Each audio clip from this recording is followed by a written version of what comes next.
Okay, welcome everyone to the Prickles and Goo podcast. Everyone, the 2 or 3 people watching from the YouTube recommendations list. I'm Dave, and this is my buddy Manny, and today we're Hey going to guys. talk about whatever the fuck it is that we're talking about. Probably typology related, but yeah, no idea. Let's get started with you, Manny, because I actually don't know a whole lot about you. I mean, we've had a lot of conversations, but I don't know like your background. I don't know how you got started. I don't know Yeah, how typology works in your life. So maybe if you want to shed some light on that, it'd be good. yeah. Um,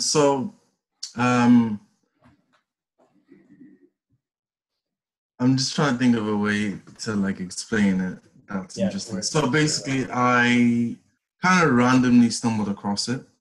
I just saw something in my recommendations, as you do. You just get random YouTube recommendations, and someone was in the title.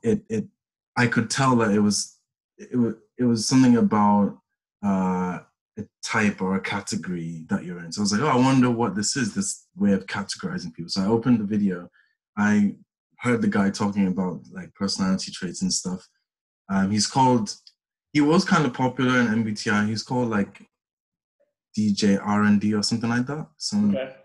He typed as SESTP, and he was just talking. He was specifically comparing INFJ and INFP, and I was like, wow, this is so weird because, I mean, I don't know how many types there are, but this INFJ type seems really like relatable. What the hell? So I got interested. Then I learned the theory. I learned about the types, and I was like, maybe I'm not INFJ, and I did get INFJ in the tests, but I didn't believe the tests. I was like, this is like not legit. So I just tried to learn it as much as I could so I could be as clear as possible. And I just stayed in MBTI communities and like forums and stuff. And and I've always been INFJ ever since then. I've always like doubted it, and I'd like come back to it. I've never been any other type. Okay. So and then eventually OP came. And should I talk about my OP type or if you want? Or actually, I'll say like I actually got typed as INFJ too, which is like fucking ridiculous. Like for who I am. I mean, it's credit for personal growth. Like it's probably a reflection of like growth, I guess. Yeah. I don't know. Maybe. I don't know. I don't know how I got that type. That's your demons.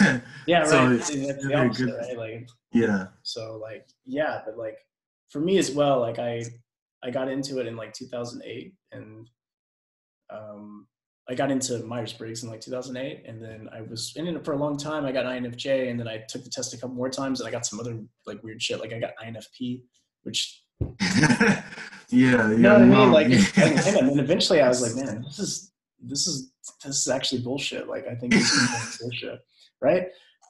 And then I found OP like on some random Reddit post with the video. How do you know your personality type? And then I went down the rabbit hole. But go ahead and continue on your journey from OP, I guess. Yeah, just to say as well, like I think very fair enough. Like the fact that you were skeptical, because like that's so backwards. Like you got NF types and like just can be fun in the truth. Yeah, I think I don't know. Maybe I got lucky, I guess, because people even that get type my OP type, which is NITI, sleep, consume, play. Dave and Shannon said they tend to type themselves as INTP. So I guess I was just lucky to find INFJ. So that's my OP type. And I've been like you, when Dave started doing the videos on YouTube, I immediately was like, wow, this is like the next level. Because I'd kind of given up on MBTI being worthwhile. Because it got to the point where I was like, what can I do with this? There's nothing like, there's no standardization of it. So like, I have this knowledge of what's clear in MBTI, but like, everyone just has their own idea of how the functions work. So where can this go? And then as soon as Dave like started the OP thing, I was like, wow, now it can like become something. So yeah, ever since then, I've just been super on top of it. And yeah. Cool. Okay. Yeah. Like for me, it was like enlightening experience, because I really like the typology stuff, you know, like it's really interesting. And when I kind of came to the conclusion that like the Myers-Briggs is kind of horoscopy bullshit type stuff, like I was kind of like, oh, that sucks. Like I really want like some sort of thing, but like, man, that video in the first couple of videos, like Dave made so much sense. I was like, this is exactly how I feel. Okay, great. Like, cool. Like, and then, God, when was that? Like, I think 2018 in July. Like I found it. And ever since then, it's been like on my mind like every day. Yeah. It's crazy, right? But yeah, it's so interesting. Like, I think it's like the best part is he tackled the biggest critiques of MBTI in those first few videos. It's like everyone was like, yeah, he's like solving those biggest like holes. I think that's why everyone was just like, yeah, this is legit. Yeah, he did that really well. How did you feel when you got your official type back? Were you like, oh, that makes perfect sense? Or were you like, I don't know about this? Or were you shocked? Or like, what was going on? I was so surprised because I did tell them that I think I am NITI. Okay, wow. So you guessed correctly. But I said it to them in a sense that like, this is what I think I am, but based on what you said, I'm expecting to be upside down.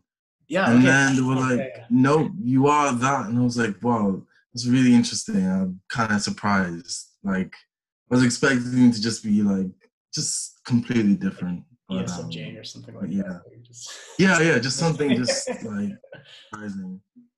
And it was weird because I didn't identify as a thinker, but like I was like, if I do the math right, I am NITI. I don't feel like I'm Savior T, but based on me being lead sleep and INFJ, that this is what I think I am. So yeah, I didn't feel like a thinker, but so like oh shit, what was I gonna say? Yeah, how did you feel about your type when you first got the results? Like, were you kind of like, I guess I am that NITI asshole guy, or like, how did you were you happy that you got that result, or? Yeah, despite the fact it was so INFJ, it was like, because it was such a different version of it, I was like, this like sheds light on the things that I didn't make sense for me. Okay. It's like I was really like, wow, now I can like tackle issues in a more specific way. Like now I know I'm actually demon FE, demon F, just stuff like that. Like, so yeah, it was the clarity was good. Like, because yeah, my type's really weird. What about you? Because that was like the first time, because prior you got like NF types, which you didn't identify with. So it must have been a big like, wow, this fits really well. I don't know. Dude, I was like, every week I was a different type. You know what I mean? Like you can really kind of see all the functions when you just cherry pick those memories. And I was like, I definitely have 5 this week. And the next week, like, no, it makes no sense. Why would I be? Obviously, I'm TE Savior. Like, and just every week it was something new. And eventually I was just exhausted. I was like, dude, there's no way I can figure this out. Like, you need some objectivity. Yeah. When I submitted when I submitted my video, I happened to guess that week that it was ISTP. So I happened to guess it right. And then in the audios that they sent me, they were like, you did a really good job, Dave, by guessing your own type. Not many people are doing that. I'm like, listen, you don't know. After I watched my own video, I thought it was like FINI or something. Like I was like, oh, right. Oh man. But do you think it's like a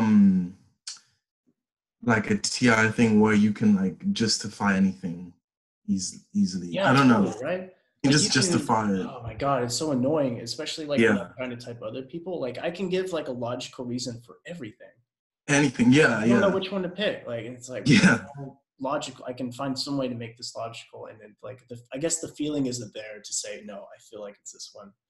You know what I mean? So it's hard for me to. Yeah, and it's because for sure, and it's like because it's internal. It's like you can just make it make sense to you, and like you just feel like it's right. You're good at making things make sense in the way you need them, right? Yeah, exactly. Like, you're doing it all the time. It's like you know that experiment where like some dude had part of his brain sort of damaged to where actually I don't know if it was damaged or if if they did something to turn that brain off for that part of the brain off for this experiment. But yeah. the guy didn't have the emotional center of his brain working correctly. I don't know if that's the amygdala or whatever that is. Yeah, that is, yeah. But there's an experiment where they like had him try to make a decision on something, and he could sit there and Yeah, I think I know where you're going with this. you know what I'm talking about, right? Every Yeah, branch, I think so. but he couldn't decide on one because his Couldn't decide. Yeah, it's like yeah. us. It's like us, you know, like there's so many logical things. Yeah, you can, yeah, that's it, man. Like, you know? Yeah, it's true. Like, I remember, yeah, I know which kind of experiment you're talking about. Like, he couldn't tie, he didn't know what shoes to wear, he couldn't do anything because you need some kind of value system. Like, he couldn't make any decision. Feel like, no matter what type you are, the part of your brain that has to say is, I guess, the feeling part, even if you're prioritizing thinking, right? Yeah, exactly.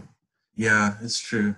There was a description of TI that I read by Darian Hardy, which was quite like, it fit me and it made sense. And I think, I can't remember word for word, but he was just talking about how TI likes to use kind of framework of thinking, and when it comes across like ideas or thoughts or anything logical, it tries to fit it in that framework. And the point is for leverage for the I don't know how to say it. It's like being able to leverage everything in your favor. So I guess that comes under works for me. You know what I mean? Like the way it was worded, I was like, that makes sense, because I do try to leverage everything in my favor. Like if I watch something, I'm like pulling apart what makes sense, but in a way that like I can benefit. Sure. Do you know what I mean? I don't know. Yeah. It's always about benefit, right? Anything with our consume and all of that, like it's always about like, okay, what does this information benefit me at all? If it doesn't, then how useful? Yeah, exactly. So, but like, what was his name? Was it Nardi? Nardi? Yeah. Nardi, yeah. This stuff was really interesting, like especially the brain scans he did. I don't know if you looked at those. Yeah. And the parts of our brains that light up, and also about he said for INFJs that they're able to use like a lot of different areas of their brains at once when they're trying to figure things out, and it's more so some zen, some sort of hyper connected. I thought that sounded really cool. And then that like ISTPs and INFJs start to look like each other when they get older. Like the ISTP brain gets INFJ brain, and vice versa. I thought that was really cool. So it's like that makes sense, especially like as you get older, you kind of integrate yourself. You're better with those demon functions, even though there's quite a few out there that's not the case with. That's true. That are still in their completely savers. in their savers. I guess that like Army colonel or captain that we typed like a month. ESTJ guy. Yeah, that dude was like, fuck feelings, man. I'd say you're doing too much feeling and not enough thinking. I was like, oh, dude, you what? Like you were like 60 years old and you've had all these crazy experiences and you still are like caught up in the thinking game and you haven't. Yeah. Like how? Like, and he's really successful too. And he's that's the fucked up part. I just like because you see the success and it seems like everything's fine. You're like, wow, he's getting away with using his saviors. Yeah. But like, maybe he does, but it seems like he does. But I don't know. Who knows what's really going on, right? Who knows what? Who knows? Exactly. I mean, it seems okay, but it's like, but it's just that I remember that typing session really triggered me because like, I think his lack of self-awareness just pissed me the fuck off. And I think people's lack of self-awareness in general, like makes me sort of angry. And his with that bold, confident, you don't need to feel like, I just like, you fucking like, oh my God, like you're teaching people this? And it's just like, even like Lewis Howes is having like some trouble with it. Like the guy that was interviewing him, one of his, did you watch the Lewis Howes video with that guy by chance? I think I only saw the end of that typing. So I saw him. Yeah, it was with Lewis Howes. Yeah. I saw the bit with Lewis Howes. Yeah. It was like clearly that Lewis, because like he's like ST and he's going to his NF and his whole book is about your feelings and being a feminine sort of dude. Yeah. And he was like, okay, no feelings. Well, that's and like he doesn't know what to say. And he's like, this is fascinating. Yeah, no, That's yeah. But he handled it really well. Like he didn't get argumentative. It must. Okay. I just realized it must be like, it must be so much worse when you're ST and you're doing the growth and you're really aware that this person is not doing the growth. Oh, like, yeah. As a fellow ST, you're like, what are you doing? Because you're able to kind of project the parts of you that you don't like onto that person too, with the ST, because you see yourself in that person also. Feelings and stuff, and it makes you even more mad, you know. Yeah, for sure. I get that way about people that are too deep on intuitive stuff.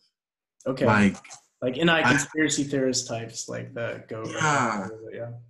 And like, I don't mind conspiracy theories, but it's when people like implicate it with real life so much. Like there was, I just watched a video probably an hour ago, and it was this YouTuber kind of not poking fun, but like criticizing money-making gurus.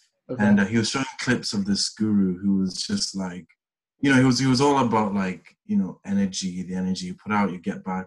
He was saying really dumb things like 5 signs you know money's coming to you. If you see the number 5, because it's close to the dollar sign, it's like money's coming. Just making these weird ass connections.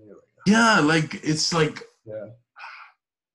And the guy in the video that was criticizing made a good point. He was like, yeah, some things he says are like true or like they have some scientific backing, which is like everything is energy. But then he conflates it with bullshit. Like, oh, he said something like, if you believe in your gratitude and you want like abundance, you'll get it. But then and the guy in the video was like, but what about people who are homeless? Are you trying to say that they just have the wrong mindset? You know what I mean? Like this real world, like the secret type stuff, right? Yeah. Like when it's really hard, and then the universe bends to your like, oh my god. Exactly. Yeah. Like to some extent, but not to. It's not like the whole. It's not the whole thing. You have to like consider the ST as well. If you know. Like I feel like a lot of with the NF stuff is just like they aren't really thinking about like how that would work. They're not thinking about what makes that up or what's behind that or why that occurs. Yeah, they just say it does occur, and then they don't look any more into it. It's like on like a physical level, how does that work? Well, I don't know. I see the pattern, so it must be true, right? Yeah, exactly. Okay. You gotta back it up with the sensory, at least a little bit, right? Otherwise, how do you know? Like, how do you know? You can't feel it and know that. I mean, well, I guess you can feel stuff that you don't know necessarily to be true, but it's like you can't verify it. Though, you have to be skeptical of it, kind of thing. Yeah, a little bit. Yeah. Like you could be onto something. Like you should definitely follow your feelings, but you should also try to make sure they match up in reality and not just kind of go. Exactly. Yeah, exactly. So it's that, like stuff like that. That's what will piss me off because I'm like, this person isn't like doing that. So I'm just like, well. I get triggered by like NF stuff a lot too. Like, do you know Deepak Chopra? Yeah. That motherfucker, man. Like, he's like talking, like, what the hell is he talking about? Like, whether it comes to this quantum consciousness. And like, he uses words that like nobody knows what the hell they mean. Yeah, he's just conflating things, man. And it's like, okay, like I get it. You have your own terminology for this stuff, but at least explain to us what that is. And then he goes off and uses other terms that also make no sense to explain the term that he was trying to explain. And everyone's like, what are you talking about? Yeah. And then there's other NFs that are like, oh yeah, I know exactly what he's talking about.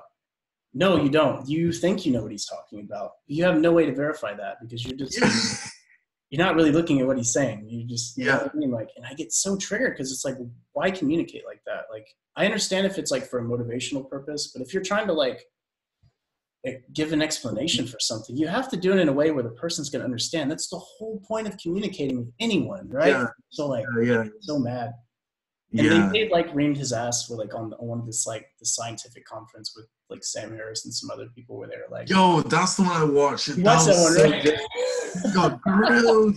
Like, I love to remember that. Like, thank you. That was so good. Yeah, or even what's that famous atheist scientist that gets on everyone's nerves? Richard Dawkins? Yeah, you got it. Yeah. He had like an interview with him as well, and it's like you can tell Deepak was a little like, he's asking me for my reasons. Like he's like, shit. These are all the videos I watched. Like, Yeah. I love Richard Dawkins, even though he's a huge asshole sometimes, but like, yeah. I get it, you know. Yeah, Selfish Gene Theory. That's a cool book. I haven't actually read the book. I haven't read his books. Have you read some of his books? I haven't read the Selfish Gene Theory, but like I've like consumed about it, so I kind of know about it. Cool. Disrespecting the century there, but like I know about it. It's pretty cool. It's just talking about how we have watch how I botched this up. It's talking about how we have oh man, I don't want to conflate it because there's another book that uses it as a reference. It's kind of talking about how we have innate drives that want to exist independent of whether we survive or not. So like, So like, have you ever heard of the idea that like ideas have a hold of you rather than you have a hold of ideas? So like, let me try to think. So let's say you have someone, not a politician, but like let's say you have a big spokesperson and he's complaining about some issue in the city or something. Then he rallies people and people are like really listening to his message and everyone's angry. So like that anger is like catching a hold of all those people.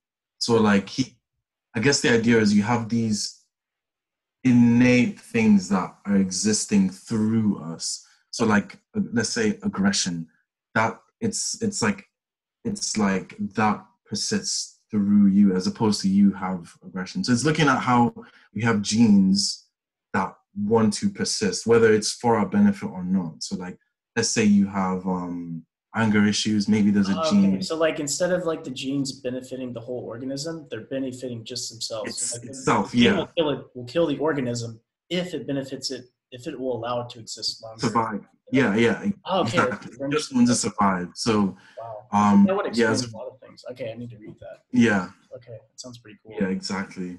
So just it reminds me of when because we talked about how we're kind of impulsive. So like when I'm impulsive, like the mood that wants to be impulsive, it wants to persist on its own, and like it's not a good thing because let's say I eat loads of food, like later on I'll feel bad, but like the me that wants to be like impulsive, it just wants to be. I don't know. So we're made, right?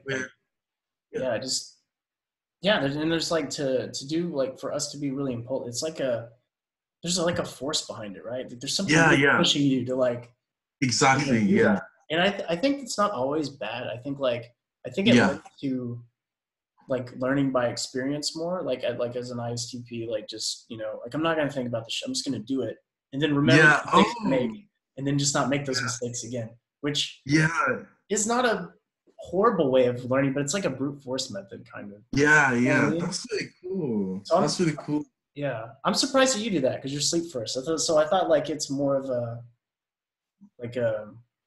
It's like it comes out only in like negative situations. So like you get a positive example. That's good. I don't do that. I just do it for comfort. So like, let's say I don't want to do something. I'll impulsively do bad things. So I never like if I'm in a situation where like, it only comes out in a negative way. I never me like, everything. I'm always just do it. Completely. Yeah. That's really cool. That's good then. And it's cool sometimes, but sometimes you just go around in circles because you're not sitting there and thinking, okay, how can I improve this process or how can I make this more efficient instead of just I have to make myself, but I don't want to do that because like as soon as I have the energy to do something or pursue something, I want to do it right then because I might not have that in 5 minutes, and I don't want to like, oh no, wait, Dave, think about this for a second. We need to make sure we do this the best way, and then after you do it, you need to think about, okay, what could have been improved, and my brain fights me there. I don't know why. Like you should do that, but like that's energy, I guess. Yeah, it's like what you just said. That's what I tend to do. Okay. But like sometimes I'll just get too, I don't know. It's so weird.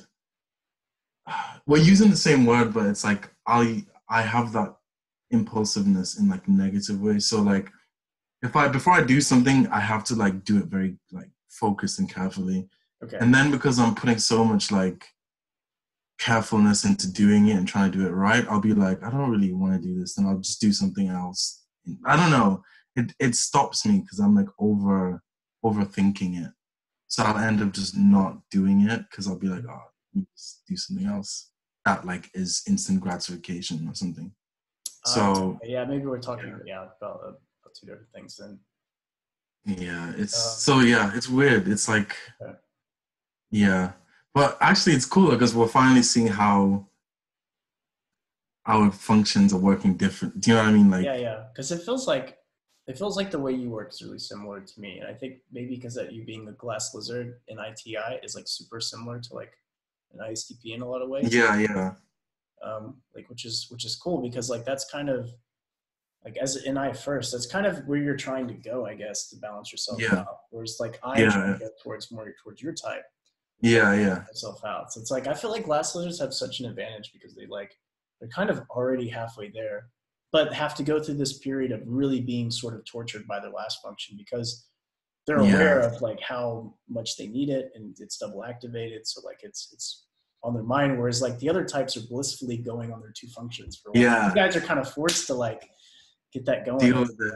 Yeah. Yeah. Which I guess sucks at first, but ultimately it makes things better, I think. Yeah, I hope so. Because at the moment, yeah, it's like I'm aware of the ESC. I'm not necessarily good at it, but like I'm always hypersensitive about making mistakes in front of people.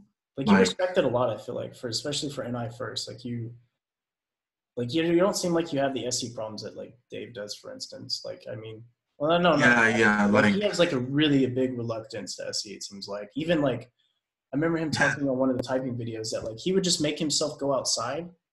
Like maybe he was getting mail or he's doing something and he just had to look and just see what things were like in the sensory, like, just be aware. And it was so hard for him, like just to do that. And I was thinking, damn, like what a world that you're so in the future and you're so figuring things out that it's really hard for you just to look at stuff. Like, yeah. God. But at the same time, on the other half, how amazing must his mind be at like NI figuring things out? If the sensory. Oh, for sure. You know, like yeah, for sure. Yeah, it's crazy. Like the part of so because I'm save asleep but I'm missing glass. So like the part of NI that I'm missing that he has is he's like reworking the information. So he's like organizing his effort. So I kind of think of sleep is like kind of making decisions based on like my intuitive impressions. So like I'll be like, is this the best thing for me to do right now?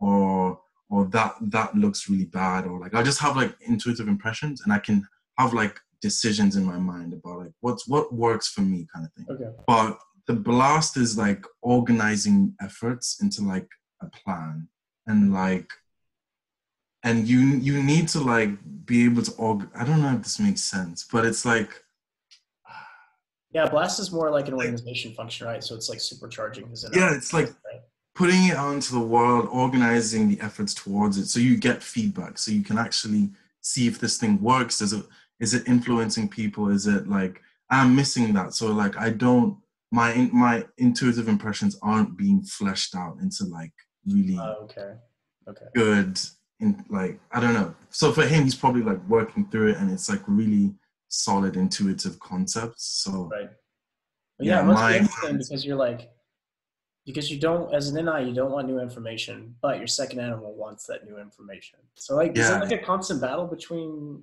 those two things, do you feel like, or how do they work together? Yeah, it is. It's really annoying because like I always feel like I don't know enough. So I'm never like moving forward. I'm never like, all right, let me just do this thing, or let me just like I don't know. Blast is like getting started. So getting started with something, getting progress. And I'm always like, wait, I don't know enough. So like, even though the concept is that, I'm always like doubting it. I'm like, this isn't good enough. I need to like learn more. So I'm always holding myself back. But then my savior is NI. So I feel like I'm drawn to do something with it. But like, the part of me is like, no, you're gonna fuck up. Don't do it. Okay. So yeah, I know. weird. So it's It's a Yeah, you feel like contradiction. you never really know enough, and then you're like, well, at least for me, it feels like, and my blast is the like. I mean, I've worked on it, but like as far as this type's concerned, my blast should be the worst. Yeah, Double because feminine, I think single activated, last functions, like and for me, yeah, it almost feels like arrogant sometimes to blast about something. That's like, what the fuck do I know? There's so much info out there that I don't have, yeah, and it's like, who am I to exactly. just like Yeah, And then I watch people who clearly don't know like what the hell they're talking. They haven't consumed anything, and they're blasting out yeah, content. I'm like, these motherfuckers, man. The part of me like yeah, admires it. Another part of me is like really triggered by it, like at the same time. yeah. No, I get you. Yeah. Yeah. It's like they're not like you're taking responsibility for the information, but you can see clearly they're not. They don't. They're not respecting the information at all. Yeah, I get that. I do want like I'm just trying to think like um I guess like for me it's the same. I feel like what do I know? Like how I'm not like the authority, so it feels weird to blast because I'm like I just have my opinions. I'm very aware it's just me, so Mhm. I get that. I think it's also vulnerability. Like I don't want to be wrong, and then everyone knows, and it's like everyone thinks I'm like, do you know what I mean? It's like I don't want my It's like your TI is kind of threatened in a bit, right? Or no? yeah, exactly. My TI integrity to be broken. Mhm. So it's that. And Jordan Peterson, he talks about that. He says how you should try just speak, and the idea is like as stupid as you are, it's you just put it out there, even if someone says you're wrong. You just try remember that you're going to learn from it, and then long term wise, it'll sharpen you as a person. Mhm. So when I watch that video, it does make me feel like, oh, maybe I should just be more vulnerable. But Right. yeah, it's definitely like a vulnerability thing. The funny So thing is, like, I had a combo with Austin Olar. I don't know. yeah, You know what I'm talking about? Yeah. And yeah, oh man, I'm gonna mess his name up. Some McCrae. yeah, I don't want to mess sure. the names up. Yeah, but this was a while ago. But it was really good talking to them too. We were doing like they were doing a video on the different. They were asking ISTPs a bunch of questions, and they were doing like a montage of all like the answers for all these people for each question, sort of thing. Shit. Yeah. Yeah. And so we had like I had like a 3 hour combo. But the cool thing was is like I realized something. It's like how we as blasters really have trouble kind of doing things in general, getting started on stuff and Yeah. doing big projects and stuff. But for blasters, it's really easy. And the reason because that is because they have this sort of responsibility for the tribe. So they're actually doing this for other people. And we as like introverted deciders we don't do anything for other people, right? But if you think about it, think about when someone has really needed you or really needed to rely on Yeah. something, and you do it without question, right? Yeah. Yeah.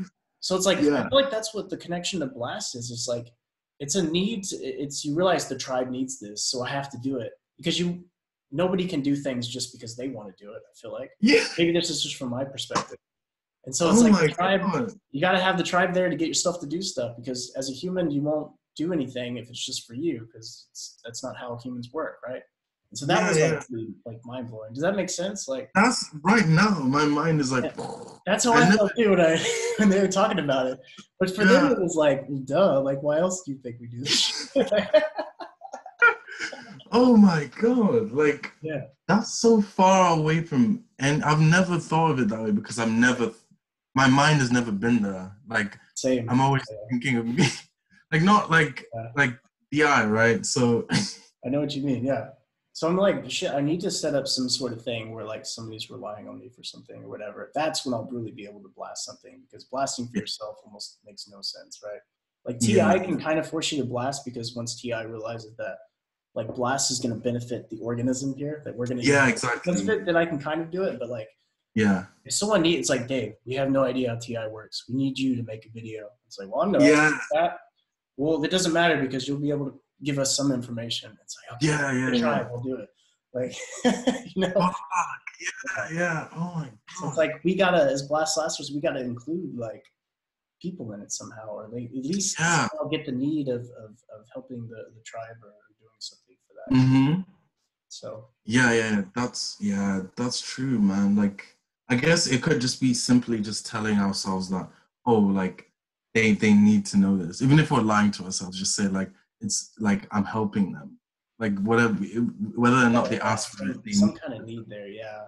Yeah, Because really, most of the time you feel like nobody cares about this shit. Like, what do they need? Why do I need to blast anything? Like, I like yeah, man. just myself. Why does anybody else need it? And there's people out there that are better at this than I am. Then why do I need? Exactly. Yeah, yeah, Like, it's it's great. Like even with so like istp video made, I was so surprised at all the positive like comments. They were like, wow, this makes a lot of sense now. Blah blah blah. And I was like really, I feel like this is really simple stuff. And after I made the video, I feel like, man, nobody's gonna give a shit about this. Like, this is all stuff, you know. And I was really yeah, surprised. I was like, okay, like maybe I do have something to offer. Maybe there's like yeah, these things that I think maybe I should put them out there and not be like, okay, I don't know enough or I'm no expert. I shouldn't, no, there's still benefit. yeah, There's still a lot of benefit, I think. yeah, yeah. Fuck, man, it's really cool. Wow, that's really cool because for once I like, because prior to this video I always thought like, man, how do you blast FE, how do you blast values, how do I like, but like what you just said kind of summarizes it.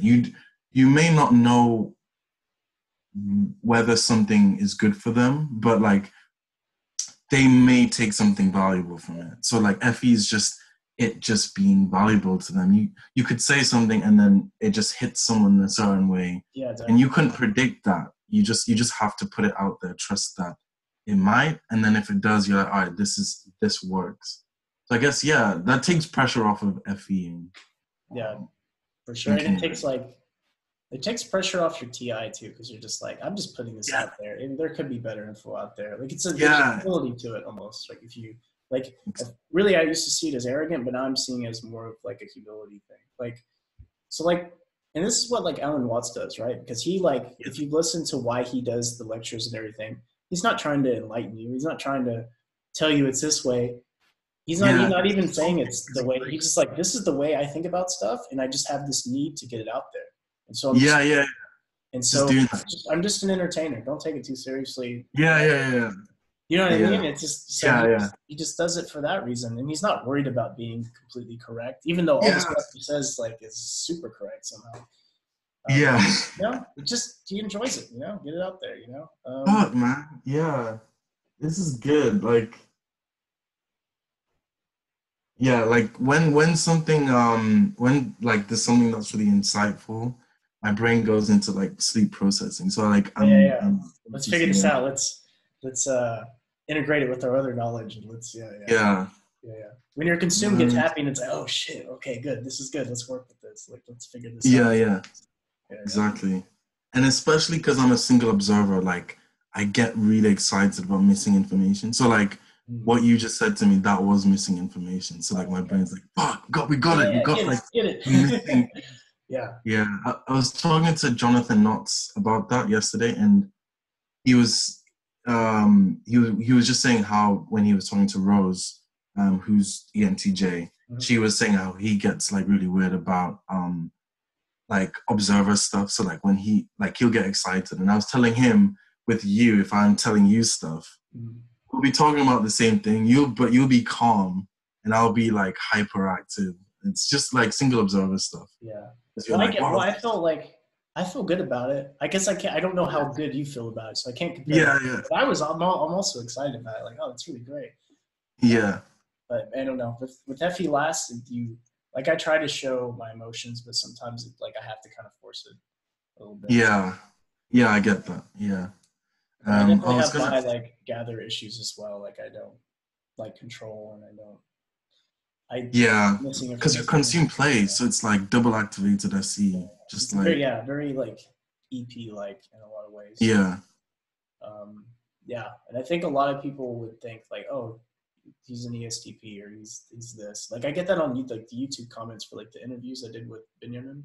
Yeah. We're like, he's not an ISTP. Like, what are you talking about? No. You guys don't see the tribe issues, but they are there. I'm just smart enough not to. I know when they are tribe issues, and so I'm not gonna because when my brain's like, "Hey Dave, just do a tribe rant," I'm like, "No, don't." That's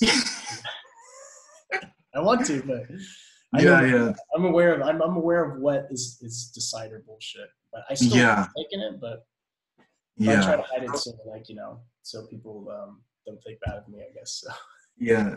I get that because I do the same with observer stuff. Like I'm really open-minded, so someone can like say something really stupid, talk about some conspiracy, and like I'll read it. My mind will just be open to it. Like I'll be thinking about it. And yeah, like just like making it real, and then like in a split second I'll be like, nah, come on, like this isn't. So like I never put myself in a position where I'm saying wacky stuff because I'm aware they're wacky, but my brain is open to it. I'm just like aware that it's like retarded. Yeah. So like like I'm aware of it, so it stops me. That's good. Awareness is like the first step, right? Like yeah, exactly. That's what I always say that to people. Like for me, I react the same way that EPs do to like control and like the government and conspiracy and stuff. I react to it the same way, but the difference is like 5 minutes later, I completely forget about it. Like you just like forget. Spike, right? Like, man, that's crazy. God, what if they're really doing the chemtrail shit? Man, that'd be so fucked up. Like, oh, wait, what was I gonna eat today? Like what? Yeah. There's just not as much force behind it, but it's still there. It's just not as like. The synapses in my brain aren't as strong as somebody that's just holding. Yeah, it just moves on. Yeah, I get it. And I guess it's the same for like double deciders with decider issues. They're probably like, man, this dude probably fucking hates me. What an asshole. And it's like, oh shit, I have to go to the bathroom. Like, you know what I mean? But for me, I'm like all day, I'm like, I can't believe the guy at the convenience store was rude to me. How dare you? You know what I mean? Like, yeah. Yeah, I'm trying to think. I think for me it can stick. Decider stuff can stick with me, but it depends on how close I am to the person. Like I'm very aware of like how relevant that person is to me.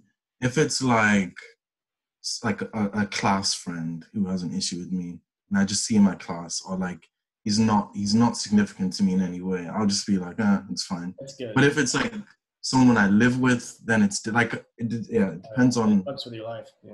Yeah. Right? For me, it's like the same for everyone. Like even if some anyone.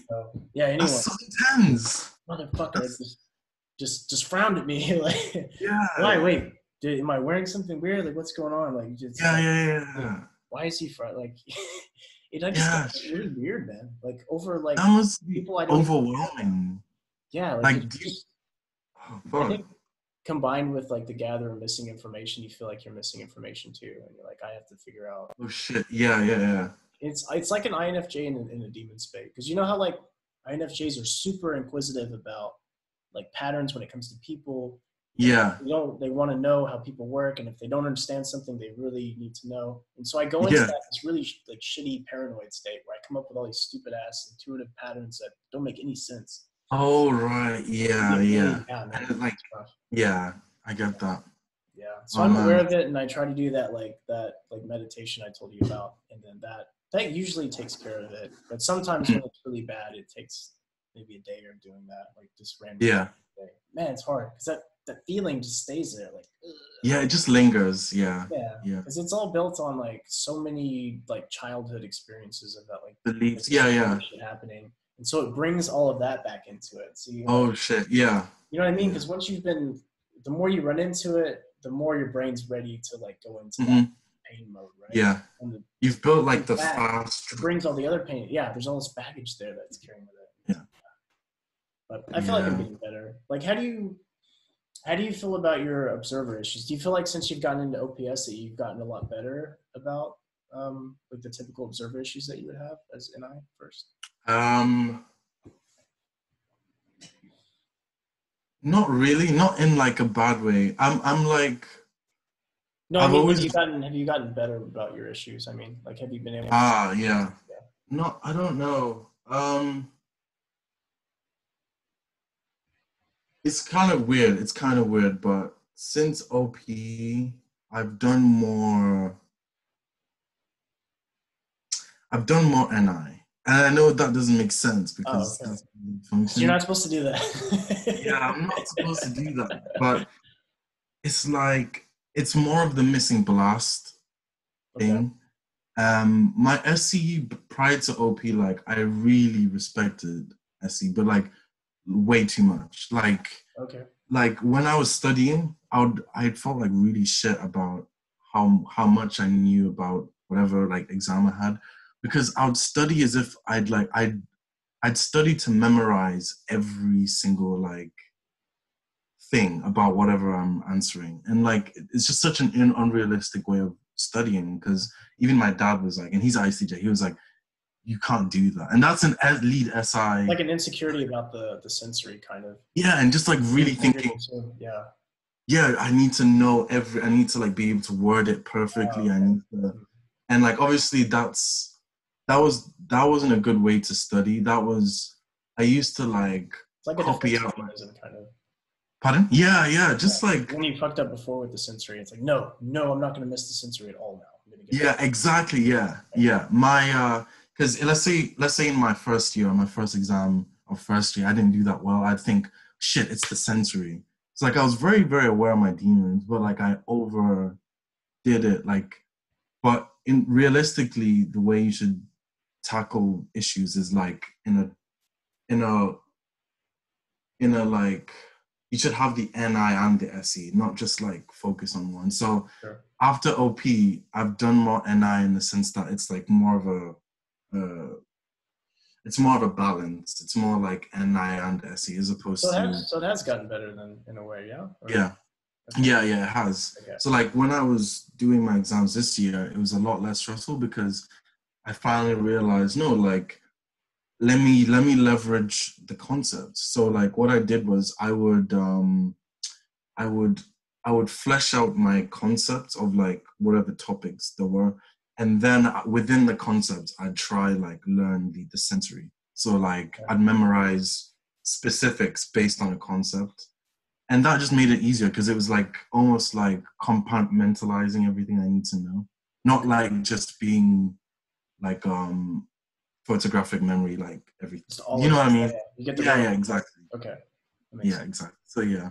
Cool. Okay, cool. So these like functions are like starting to morph together a bit. And I think exactly. Like as like a double observer, you feel like the functions are not really like, it's hard to tell my FT apart from my NI a lot of times because it's just, because they have to work together. Like if I'm taking in the data and then I'm immediately trying to find the pattern behind it, taking in the data and immediately trying to fill the holes within I. It's just really bad. And so it feels like when I was trying to type myself, I couldn't figure out what my observers were because it's like I'm doing both. Like, and I don't know if I'm any SI or what. Like it all feels like just a mess. Like they're all just for sure. Yeah. Did you know you were a double observer or you weren't? Yeah, really? Actually, yeah, I was pretty sure that I was a decider, and that but every once in a while I'd be like, I would see something and be like, oh wait, I do that EP thing too, actually. Yeah. But usually, that's the one thing I was like fairly certain on, and I was super certain on feminine extroverted decider. That was an easy one to see. I was actually surprised about masculine SE. I actually thought it was the opposite. And then really? Yeah, and then I was surprised about play too. I thought I was CS. Which now I like I'm super play to the gills now that I see it. Yeah. But I was like, well, I don't go out much. I don't see people much. I just kind of do my own thing. Like everything. Yeah. But back then I didn't really understand the terms like that well. Yeah. Like in February or something. So like. Yeah. Yeah. So. Could you go into why I'm really intrigued about this. Could you go into why you thought you had feminine sensory and then masculine intuition? I think because I'm like a pretty visual person, but not visual in a way like an FM would be, but like I have like synesthesia, for instance, and so everything. Really? I didn't know that. Shit. I didn't know that. Okay, yeah, I have that. And so like sounds and letters like have a visual representation with colors, like they're linked to colors and stuff. Sounds. Yeah. Oh shit. Yeah. Okay. And so I thought like, okay, and then also when I talk, I tend to look up a lot, which they said was indicative of like a visual person. Yeah. So I was like, okay, yeah, maybe I'm, but I didn't know that. Still didn't understand what that meant. I didn't understand that like, okay, this means your NI is masculine, and that means you're pretty sure about the conclusions you come to and the patterns you see, which I am not at all. Yeah. Yeah. And I didn't realize that my memory was that great either. But like Shannon was telling me during my audio, like remembering like these childhood events, like there was some that happened when I was like 4, and I'm able to give the date of like my first memory. Literally, No, fuck. I'm not kidding. It's Valentine's Day, 1989. It's like my first like memory. Wait, no, I fucked the date up. When I was 3. No, wait, yeah. When I was 3, I was almost 4. So that was 1990, I think.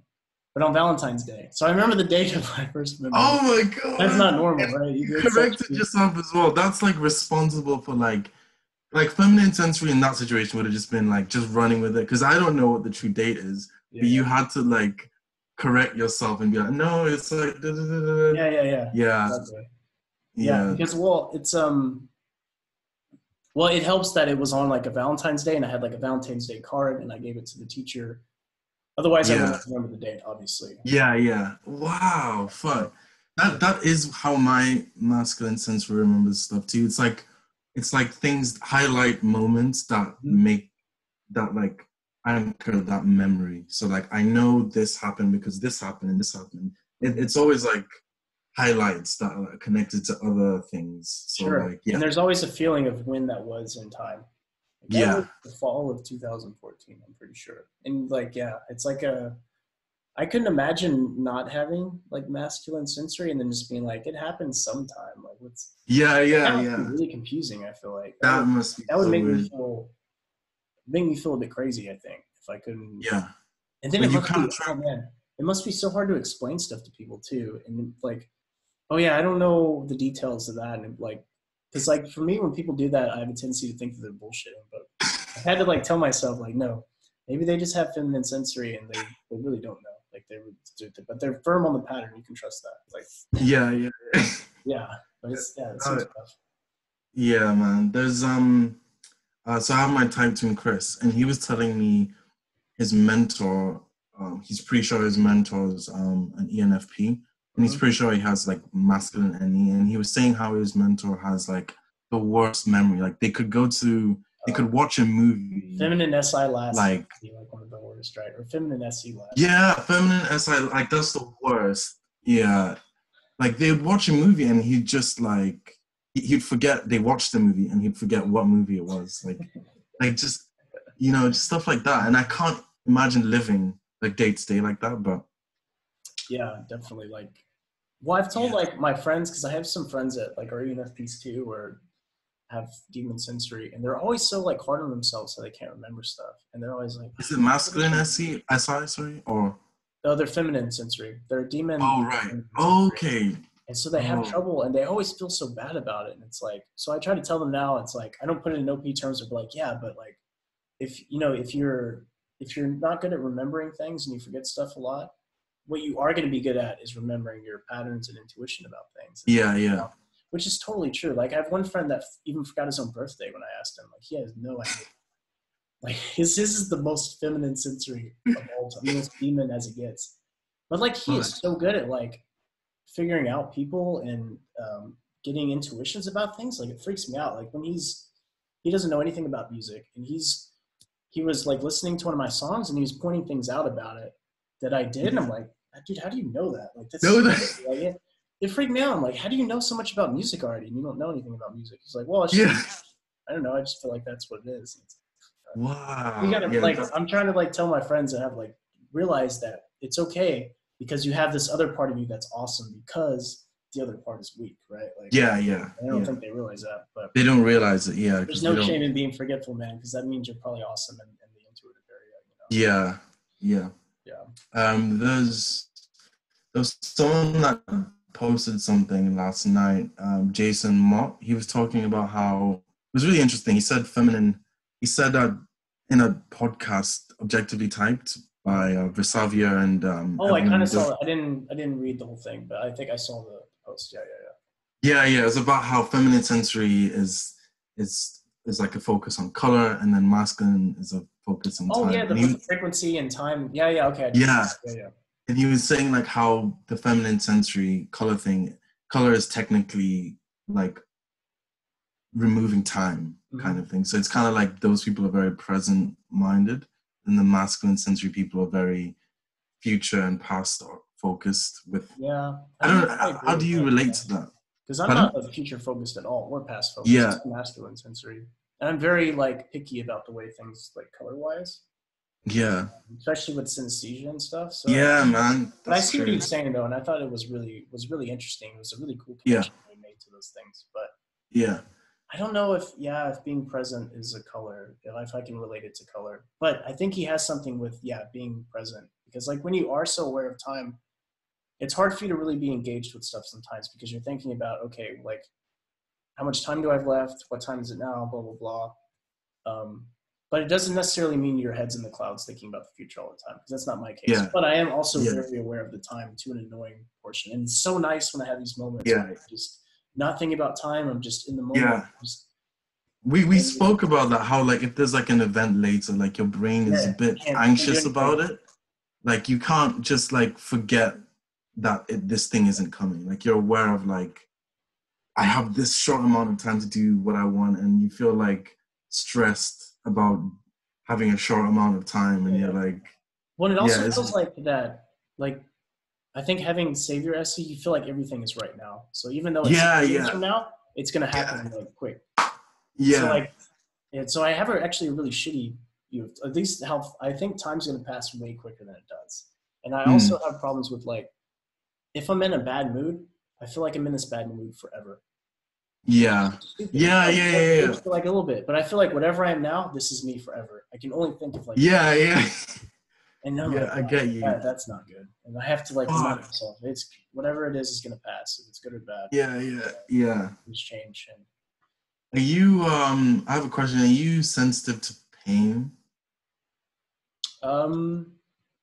External pain, like being cut or being like things, no, not at all. But inward, like if I have a stomach ache or a headache or that stuff, I'm overly aware of that.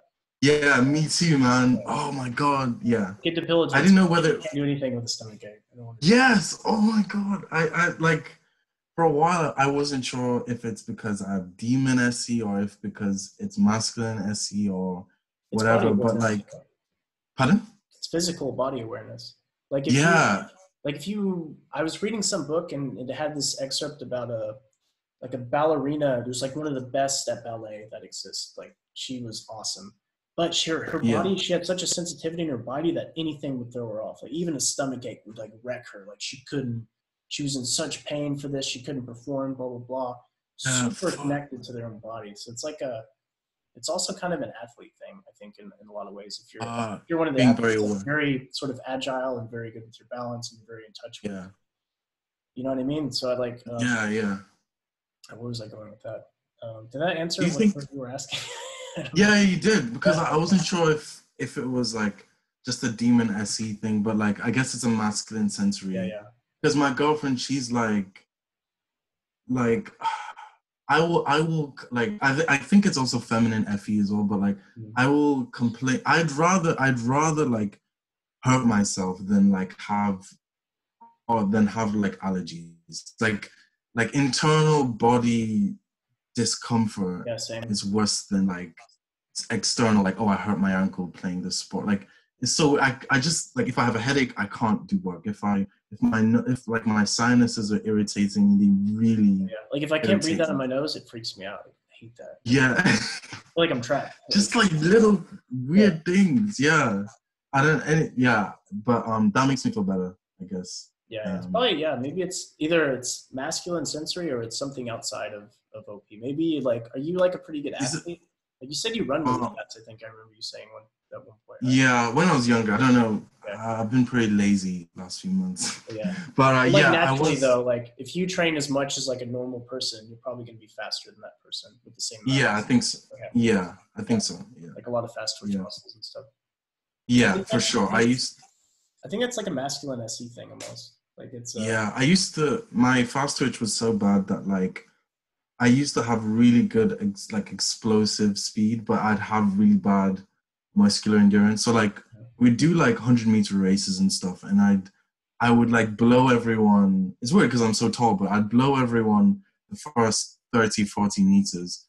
But then my muscles wouldn't keep up with that intensity. Then everyone would either catch up or beat me or whatever. But like, yeah, I had poor endurance, but like great, like my explosive. endurance was so bad. Like it's, even though I was like technically a professional athlete at one point, the average person, the average couch potato could outrun me distance wise, like not speed wise, but like in a long distance. Like, Yeah, I get you. Wow. Everyone would destroy me at that. I'm just so, Yeah. And I think this is also linked to our like, to the lint example or to the eating example. We're just really intense. Just now, everything now. With our mind, our body, everything. Like there's everything is like, that masculine sensory, just everything now. Yeah. So is it also like for you, like for me, when I'm working or I'm trying to figure something out, like I work in spurts, like I really intensely focus for a little while, then I need like a break and then I do it again. Yeah. I can't do like a long-term pacing. Is it like that for you as well? For sure. Like, yeah, I used to feel bad about it. I used to think, oh, something's wrong. Like, why can't I focus as long as, because like there was some recommended thing where my friend was like, oh, you should, if you want to be working well, you should focus for at least like 15 minutes. I was like, dude, like half that, like max 25, most times 15 to 20, then I need a break. Like, like I have to have it. 15, 20, 15 on a bad day, like 20 if I'm feeling up to it. So do you know what I mean? So yeah. It's like short spurts. Yeah. Which makes it hard to do the 40-hour work week thing, because you're supposed to be there for 8 hours, but I can't I can't code for like 8 hours straight. Like I haven't started yet. Shit. Yeah. Oh man. How did you do it? Like, how was working in the IT department? How was that, just being in? Did you take your own breaks, like your own, like you'd shut off from the work and then go back to work while you were in, or like? So in IT, you have a lot of ability to fuck around a lot, and and so like I work for maybe an hour per day, and then this other 7 hours is me on Reddit or me like pretending to. But I would get enough done in that hour that it was cool. Yeah. But it's so stressful to sit there and pretend like you're working for 7 hours. Like, shit. And there's nothing new on Reddit. You've consumed everything from Reddit. You're like, shit. One sec. Someone's just knocking on the door. Okay, yeah. One sec.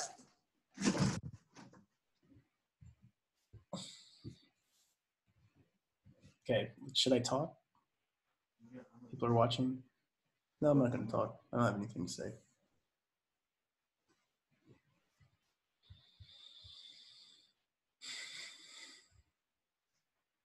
Okay, let me get my phone out. Oh, you're back. Okay, good. Yeah. I was like wondering, I was like, okay, people are watching this. Should I like say something or should I don't know. I don't know how videos work. I don't know how podcasts work, but we'll see how it goes. You're back. It's good. Yeah. Okay. Fuck, we have to get started. Oh yeah. Again. So yeah, the work week thing. Yeah, like I would, if that's your way of doing things, you're probably gonna have to like find a job that's on your own terms, which I think you being masculine TI is probably gonna end up that way anyway. But like, yeah. What were you trying to get into after? So you've got your master's now, right? So are you done with school? So pardon? So are you done with school now after your master's? Yeah, okay. I'm done, but I have to go back because so I did a psychology master's and I decided I want to do occupational psychology. Okay. And I need to do a master's for that. So, but I need to get money to pay for it. So I'm going to work for a year, do the master's, and then after the master's, do occupational psychology. And that is you do have a lot of freedom because you can do consultations and, you know, it's kind of more free flowing than yeah. That should be fine for like the spurts, going into spurts thing and stuff. Yeah. Exactly. Yeah. So I think it will be accommodating. But that work that you have to do beforehand, though, might not be so.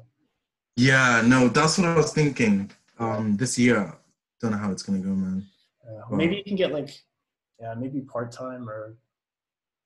Yeah. Or like I don't know how good you are at sports or if you've had a lot of experience, but like coaching and like training is like really a very easy thing for like our types to do. I think like I was a boxing trainer for a while. I did like group cardio classes and stuff. And so you just you do one class and you get like $25 for it. And you basically just yell at people for an hour and then you go chill out, whatever. And you go back to the next class and you make enough. Did it feel, cause you're blasting, did it feel like stressful or was it like? It was so stressful. Cause I was like 21, I think when I did it. So like I was super young And I had to tell this group of adults like what to do. And like, I can't even yell. Like, I don't even know how to like, I can't even force myself to yell. And like, I have to tell, dude, it was so goddamn awkward. Holy shit. But like, it really forced me to work on my demons though, which was good. Yeah, for sure. Man, God. And people like, everyone left the class. Like it got to where my classes less and less people would come. It'd be like maybe 1 or 2 people. Yeah. And I felt really bad because like, oh man, these classes suck. But eventually over time, I started getting more and more people and it worked out because the classes were really good and they're really well thought out, consumed to hell. So everything was like different. There was different exercise every day. The time made sense, and I customized it based on who was there, and I really put a lot of effort. Yeah, that's cool. Yeah. So I made up for my lack of blast with just planning everything out really nice. Yeah. And then I got better at being more extroverted when it came to those things. And man, it taught me so much. I did that for like 3 years, but yeah, if you can get into something like that, I don't know, like if if you're really good at soccer or if you're really good at if there's anything you can tutor, you'd probably be really good at teaching people stuff, I would imagine. I'll have to find keep your options open. Yeah, exactly. Yeah, something to think about for sure. Yeah, that's a good. Yeah, I always kind of. I do feel very fearful about the idea of teaching anything. Okay. But it's, I guess, even if it's something you've consumed like really hardcore and you really feel like you know a lot about it. I'm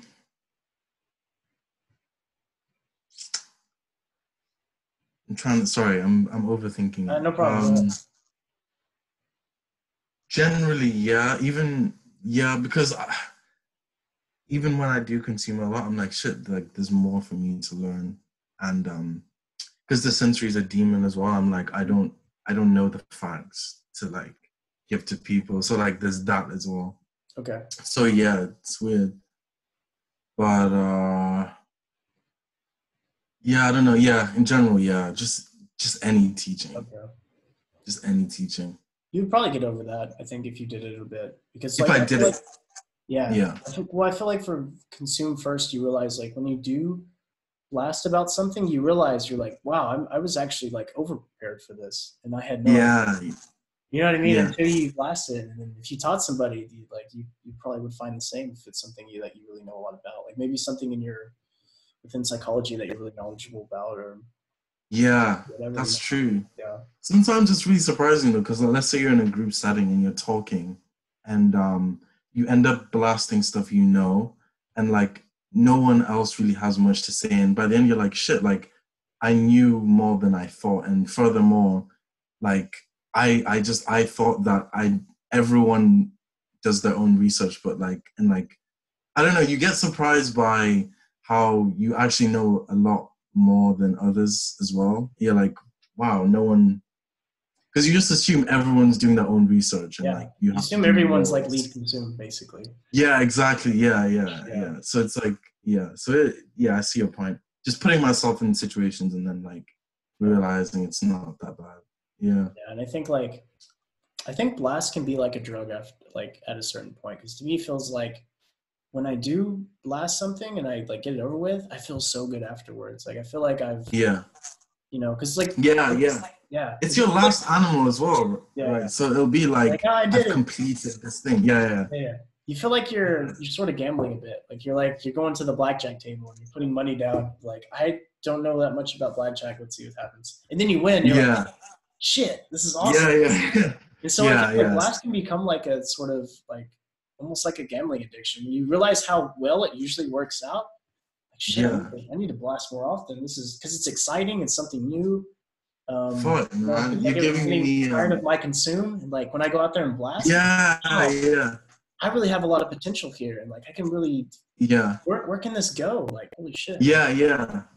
So you're getting me excited about blasting now. Good, but man. It's true. Like, it is true.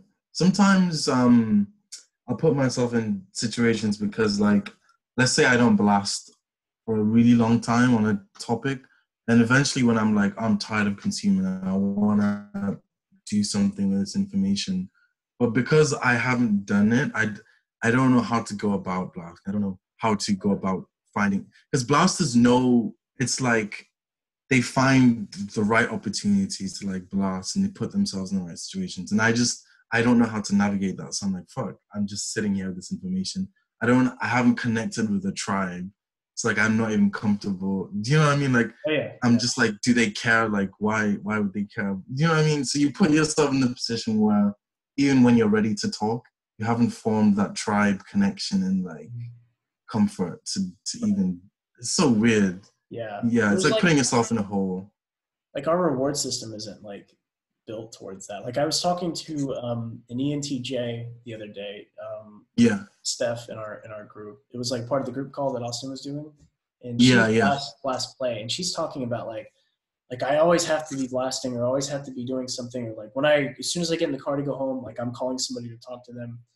And she's like, I had to make rules to myself where like, okay, when I go home, I'm not going to call anybody and annoy them with, you know, like with my husband, like I wake up in the morning and I just start talking to him. I need to, like, you know what I mean? So for her, there's like, there's this, just like there's this push for us to consume, we have to do it. For them, they have this like reward system that's built, like we have to do this. Like this is this is what we're built to do. And so like we somehow have to rewire ourselves to like have a bit of that where it's like, I think those whatever those synapses are that revolve around blasting, those have to be strengthened, and they can only be strengthened by doing it. And I think the more that we do it, the more we'll have a need to do it. And then exactly. That's true. Dopamine pathways, start to change, and we start to, however that works scientifically, but like, you know what I'm saying, right? Like, no, I get you. I was gonna ask you something just popped to my head. Do you know stuff like that? Like they say when you're trying to teach yourself stuff, like you said, like you're trying to build the reward pathway. So you're meant to like reward yourself and treat yourself nicely for the things you do. I really struggle with finding a reward because my functions are so like detached and like not anything to do with my feelings. Whenever I do something, like the only thing that I'm attracted to is to do more work or to do something impulsive, which is like, eat food. But there's no like, I don't know how to treat myself nicely. Do you know what I mean? To like reward myself. So yeah, do you have any ways of doing that for yourself? I don't know. My way of rewarding myself is not punishing myself. That's the way I do it. And I found like that is actually the most motivating thing ever. When you know that yourself is not going to be that mad at you, it's actually easier to like do stuff. So like so if I have something planned, I have no problem. If it feels like it's too much, I have no problem being like, okay, fine, I'll do half. Or if I don't skip it, I'm not going to be like, oh, dang, what the hell you need to do? No, I don't do that, because when I do that, it makes it harder to keep doing it. And you find like when you're nicer to yourself in that way, you're much more motivated to do stuff, because you're not having this angry version of you on your back. Like, you're failure. Why did you do that? Like, you know what I mean? So in that way, I'm nice to myself. But as far as rewarding myself, it's like, oh man, okay, if I do this, I'm going to go have myself like an energy drink. No, because my logic can be like, no, why don't I just have one anyway and just skip this entirely? Like, I can still do that. Like, to me, it feels stupid to be like, well, if I do this, then I get this. No, I'm just going to get this. Like, that's true. It doesn't work, At least fair enough. Like I relate to that. Like it never really works as a reward system, because it doesn't become a system anymore. It just becomes, I'm just gonna do this like when I feel like it, I guess maybe people who are like blast sleep or sleep blast, they probably are good at like systematizing rewards for themselves and like holding themselves to that. But like when you're just double masculine consume, you just kind of gonna want to do what you want. It's like, who's preventing me from having this energy drink now? Well, me. Why give myself permission then? Okay, great. Exactly. Why am I go get an energy drink? You know what I mean? Like the SC in you is like, let's go. Let's do it. I'm responsible for the SC. I'm responsible. Exactly. Yeah. You know what you said about the not being so hard on yourself. Yeah, that's like really good advice. Like, especially if you're masculine DI, because like for a while I've always thought that, it's a good thing because it gives me an edge over other people. If I'm like correcting myself, it's like other people aren't doing it. So like, this is good. These are my saviors, right? These are my saviors. So but it's like sometimes it's maladaptive. So it's about knowing when to like balance. You'll find out that like you don't have to be hard on yourself to continue to have that drive. That drive is already there, and because that drive is there, it's been developed that you're hard on yourself. But if you get rid of the hard on yourself part, you still have the drive, and now you're able to do more on yourself. So it's not because you've been policing yourself that you're doing well. It's because that you really want to do well that you start policing yourself. Wanting to do well has always been there, and so you just gotta let it go. Yeah, man. You know what I mean? I know what you mean, man. That's so cool. That's I do, man. That is some NF blasting right there. Yeah, dude. It's pretty cool. Yeah. I'm trying to do that more. Sorry? All right. Okay. Lighting's a bit better. I mean, my window's this way, so like if I... Oh, okay. Okay, good. Yeah. Okay. Looks better now. Yeah. So, I mean, the more I listen to Alan Watts, the more I really try to just let go of shit and just be like, not try to control things or just whatever. Like, really, they end up just working the fuck out. Like, for me, I used to have trouble with like sleeping. Like, I used to stay up really late because I'd get my energy in like in the evenings and stuff. And like, and I would try to force myself to go to sleep. I would like turn on my lights off and try to read a book into it, blah, blah, blah. But the day I stopped trying to force myself to go to sleep was the day I started sleeping on time and waking up at a decent time. Didn't have any trouble with sleep after I stopped trying to force myself to go to sleep. Everything was regulated by itself. And I think that analogy can be for anything in your life, really. Well, maybe I don't know about anything. I'm still testing the waters there, but I'm trying to like one step at a time. Okay, stop regulating this. Let this go. Okay, let this shit go.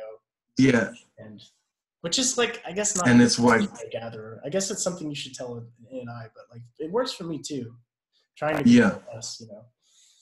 Yeah, that's really cool. Yeah. I think so could you walk me through, so when you stop trying to go to sleep, could you walk me through your thought process? Like, would you just tell yourself like, oh, whatever happens, happens? Is that like how, what was your thought process? Yeah, it's exactly it. Because like I've been trying to fight sleep for so long that when I'm like up at 2 a.m. I'm like, crap, I gotta work tomorrow. And it's like, I just accept and be like, okay, well, I guess I'm not going to sleep. So I get on the internet, I do whatever I want and fuck around and be like, there's nothing I can do about it.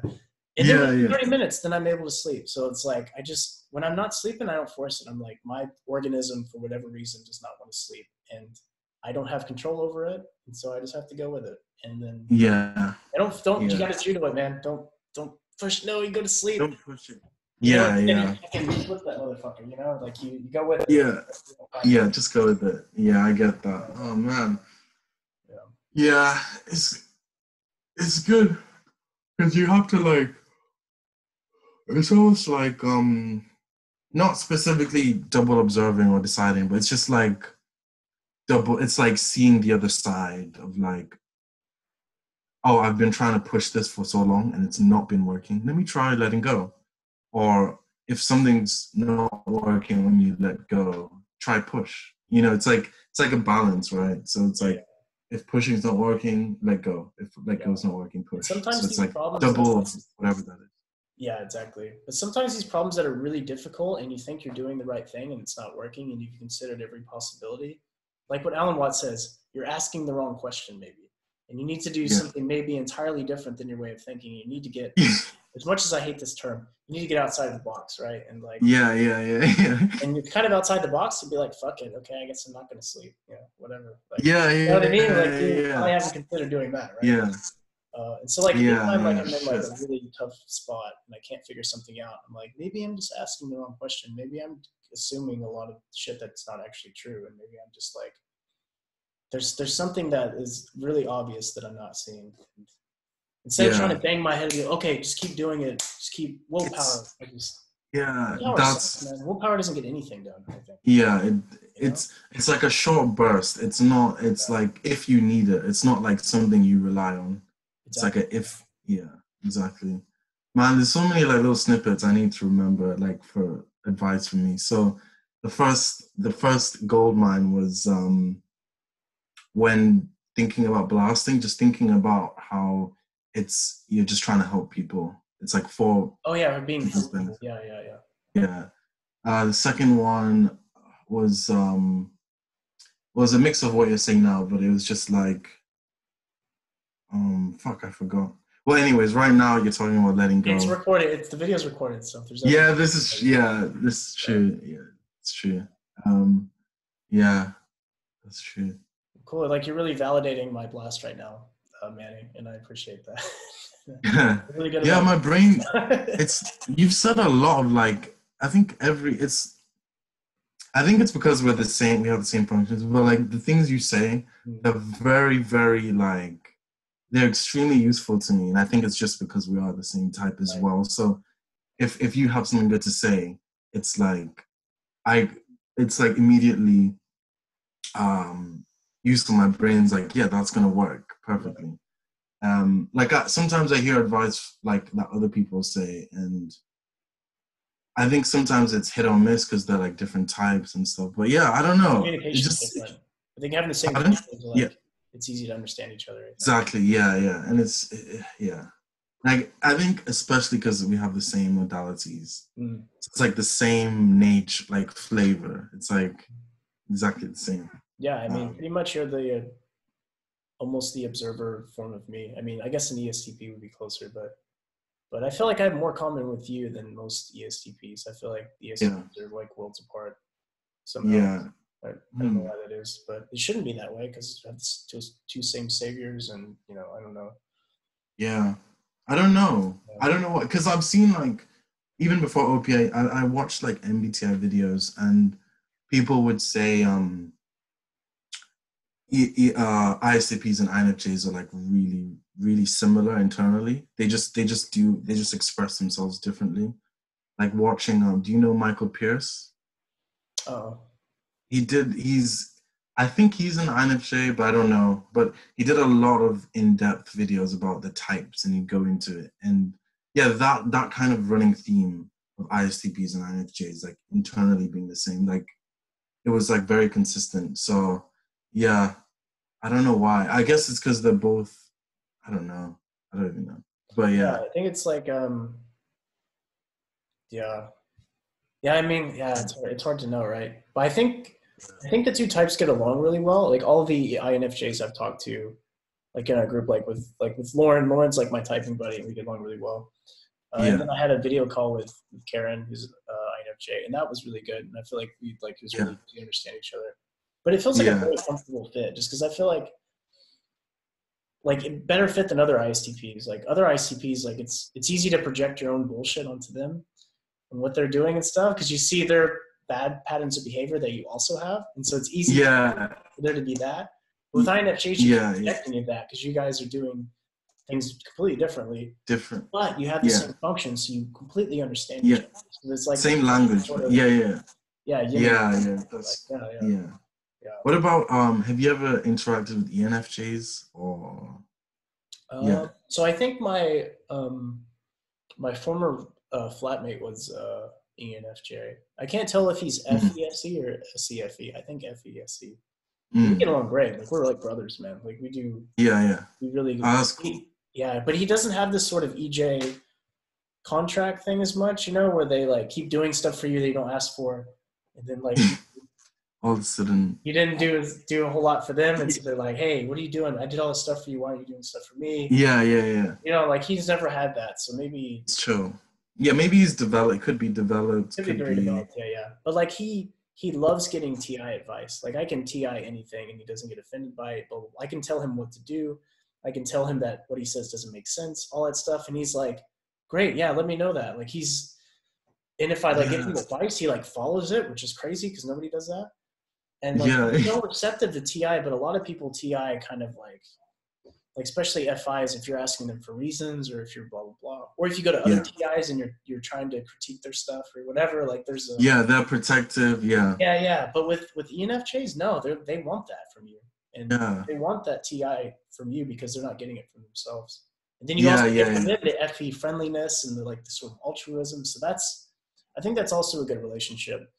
But can lend itself to tidal waves, I think, sometimes. Yeah, for sure. Extreme. Yeah. That's cool. But whereas an INFJ is going to understand the ISTP point of view a bit more, and so there's not going to have that tidal wave. Yeah. It's more. Yeah, that's true. Oh, damn. What about you? how do you interact with other INFJs, or do you know other ISTPs? Is it very easy for you to communicate? Yeah, I've interacted with ISTPs in general. I think I live with one. Yeah. Super cool with him. I think I don't know about ESTPs.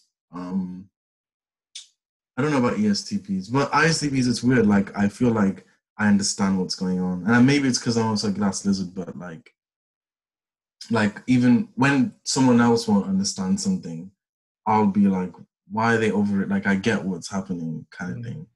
Like I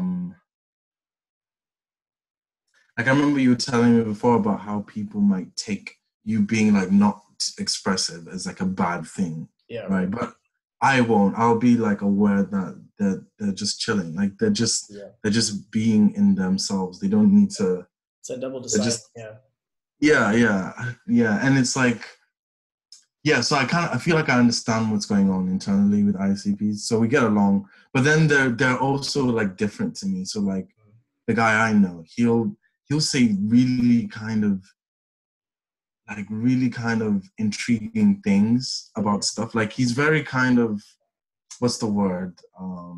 Not ingenious, but like profound. Very like, what's the word? Not intuitive, but very like perceptive to things. Okay. Like he'll ask really interesting questions. Like we'll be chilling and I'll ask interesting questions in terms of like abstract things. Like I'll just say dumb stuff like, oh, isn't it weird that like water falls out the sky? Like we call it rain, but it's like water. Like anything could fall out the sky and it's water, right? He'll say stuff about like physical things. Like he'll be like, what if this and this thing happened? Or like, so like we have a kettle in the house and the kettle will steam up and it would like blow underneath the cupboards.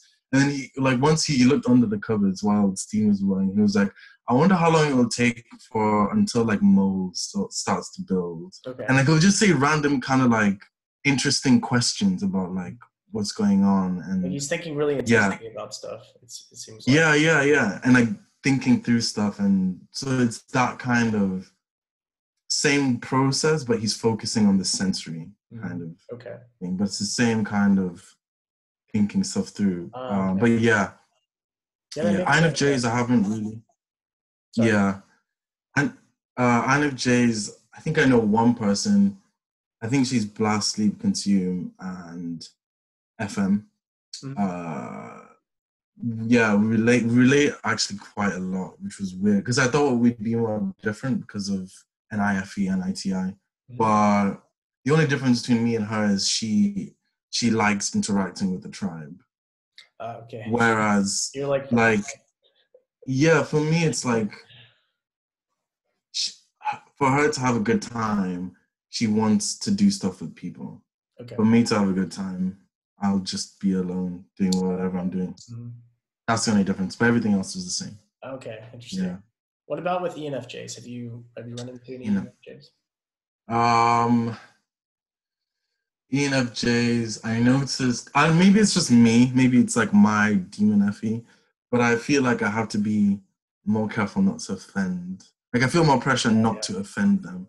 Right. But I think it's because it's not that I think they're sensitive. I think it's because they're lead FE, so I know that like they'll react to me really strongly. So like I'm fearful of you have to almost touch their FE sometimes. Yeah. Like if they're putting a lot of emotion out there, you kind of have to reciprocate at least a little bit. Yeah. Like and like if you say something bad, they'll be like, "What the fuck are you saying that for? Like you're such a shit person." You know what I mean? Like you're scared of that. Like it sounds like the masculinity, like FE version of. Yeah, that's true. Yeah. Yeah, that's true. Masculine version, definitely. Like I'm like trying not to cross. I don't want to get told. I don't want to get in trouble. It's like I guess it's like a weird like I don't want to. I feel like they're a bit sensitive sometimes and stuff, right? Yeah, exactly. Yeah. So that's yeah. Sorry, go ahead. That's. But it's cool that your friend. You don't necessarily feel that pressure from your friend. No, not at all. That's why I wonder, like, if he's a double decider, because like he likes it when you fuck with him, or talk shit, because that's how he interacts with his friends. So it's not a big deal. Yeah. And I also have another friend who might be an ENFJ as well, and he's not really that, I would say, sensitive, but like he's more like, if you were to make fun of him or if you were to say something, he wouldn't be like mad or be like, why'd you say that? He would like, oh, am I really like that? And like, you know what I mean? Yeah, It's yeah, more like, yeah, so I don't have to like worry about like offending it, but I have to worry about making him feel bad. Do you know what I mean? So it's like, which is a yeah, bit easier to be around, I think, because I'm not so worried about that. I'm an asshole, but like, yeah, and I don't want to offend people though. Yeah. yeah, yeah. Oh man, yeah, yeah. That's cool. It's kind of like good having someone sensitive around because it makes you work on your FE more because you're like you have to be super careful. Yeah, yeah. Yeah, And it's nice to yeah, see it. Like it's harder for me to connect to types that don't have FE, I feel like. Because you just like yeah, the sort of the secret handshake you do between types as TIFE is usually with feeling, with like showing, yeah, yeah. you know, and when that's Exactly. not there, you're like fumbling with Yeah, need exactly. to do this and it's Yeah, yeah, yeah. yeah. Exactly. So, It's like almost using. It's almost like you're in US, so you're using US dollars. Everyone trades with the same currency. yeah, It's exactly. like you're talking to someone that trades in a different currency. Yeah. You're like, I How can't. many yen is this? $5? Like how, Yeah, yeah, like it's a exactly. different language Yeah, almost entirely. Yeah. yeah, yeah. It's Yeah. so weird. Yeah, Like I it's always weird. feel like I'm just in the dark with like double decider FIT. Like I just feel like I don't know if they like me or not, and so it makes me Whoa. and Yeah, yeah, I yeah, just have to assume that they do, and that's like hard for me yeah, to do that because you're yeah, not showing that they like you, even though they do probably. You know, they yeah. probably show that they like you by, I guess, I don't know, by TE, by making things work for TE. you, I guess, or like Yeah, but keeping it's you weird though in. because Yeah. like when since I'm TL, whenever someone wants to like impose any TE like help, I'm just like it's very much like get off me kind of. Yeah, yeah. This is my responsibility. So Yeah. yeah, exactly. So that probably yeah they probably try and give you TE help, but like since you're TI, you don't register it like the Yeah, same way exactly. they want you to. Yeah, I think you're Yeah, exactly right. yeah, it's interesting though. Yeah. I think for me, it's if it's Savior TE, it's more confusing.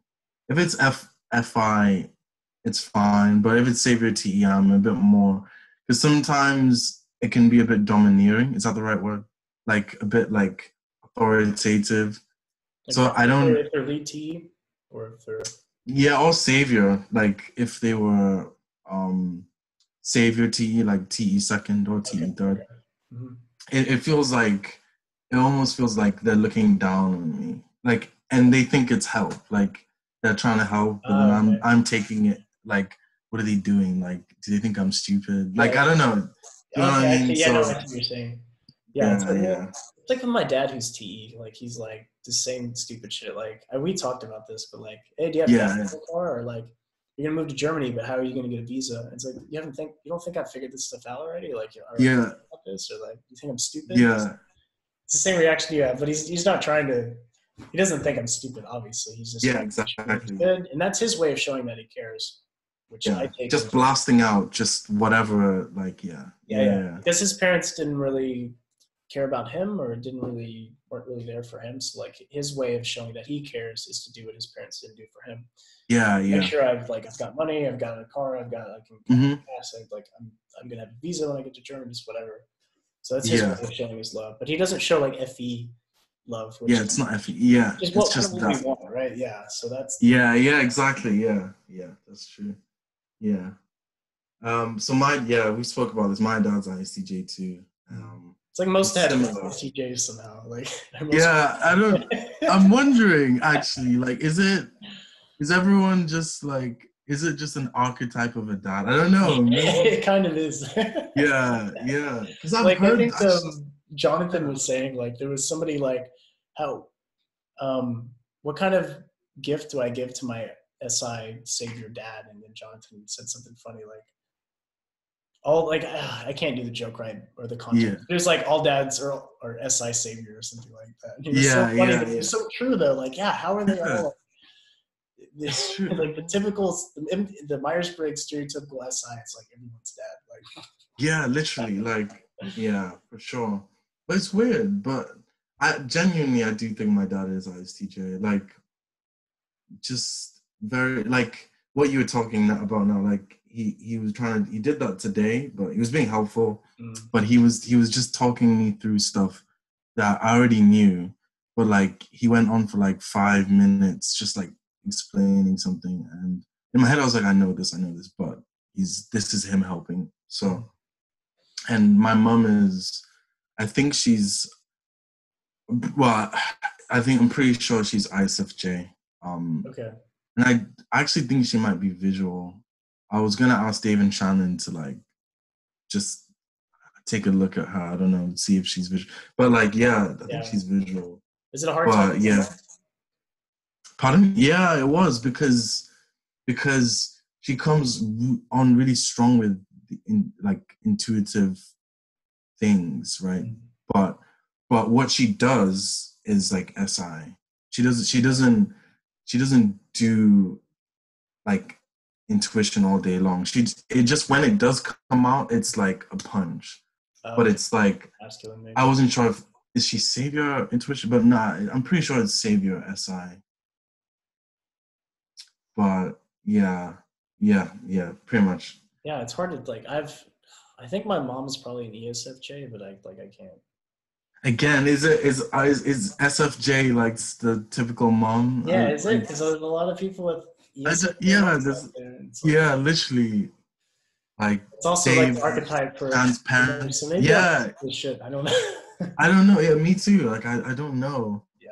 It's funny how, do you think that's like environmental? Like it forced dads to be more SI orientated, whatever type they were, like whatever era they grew up in. Right. It like forced them to be more. Yeah, like it makes sense for a mother to have like lead FE, right? That's kind of her like cultural role, I guess, right? Yeah, exactly. Yeah. Then for dads to like get shit done and be savior T and like, you know. Yeah, exactly. Yeah, so it could. So yeah, I think that maybe that's why it makes it really hard, but because like it's funny. It's like even though I think my mom's FE savior, I see a lot of similarities between her and the FIs in our group.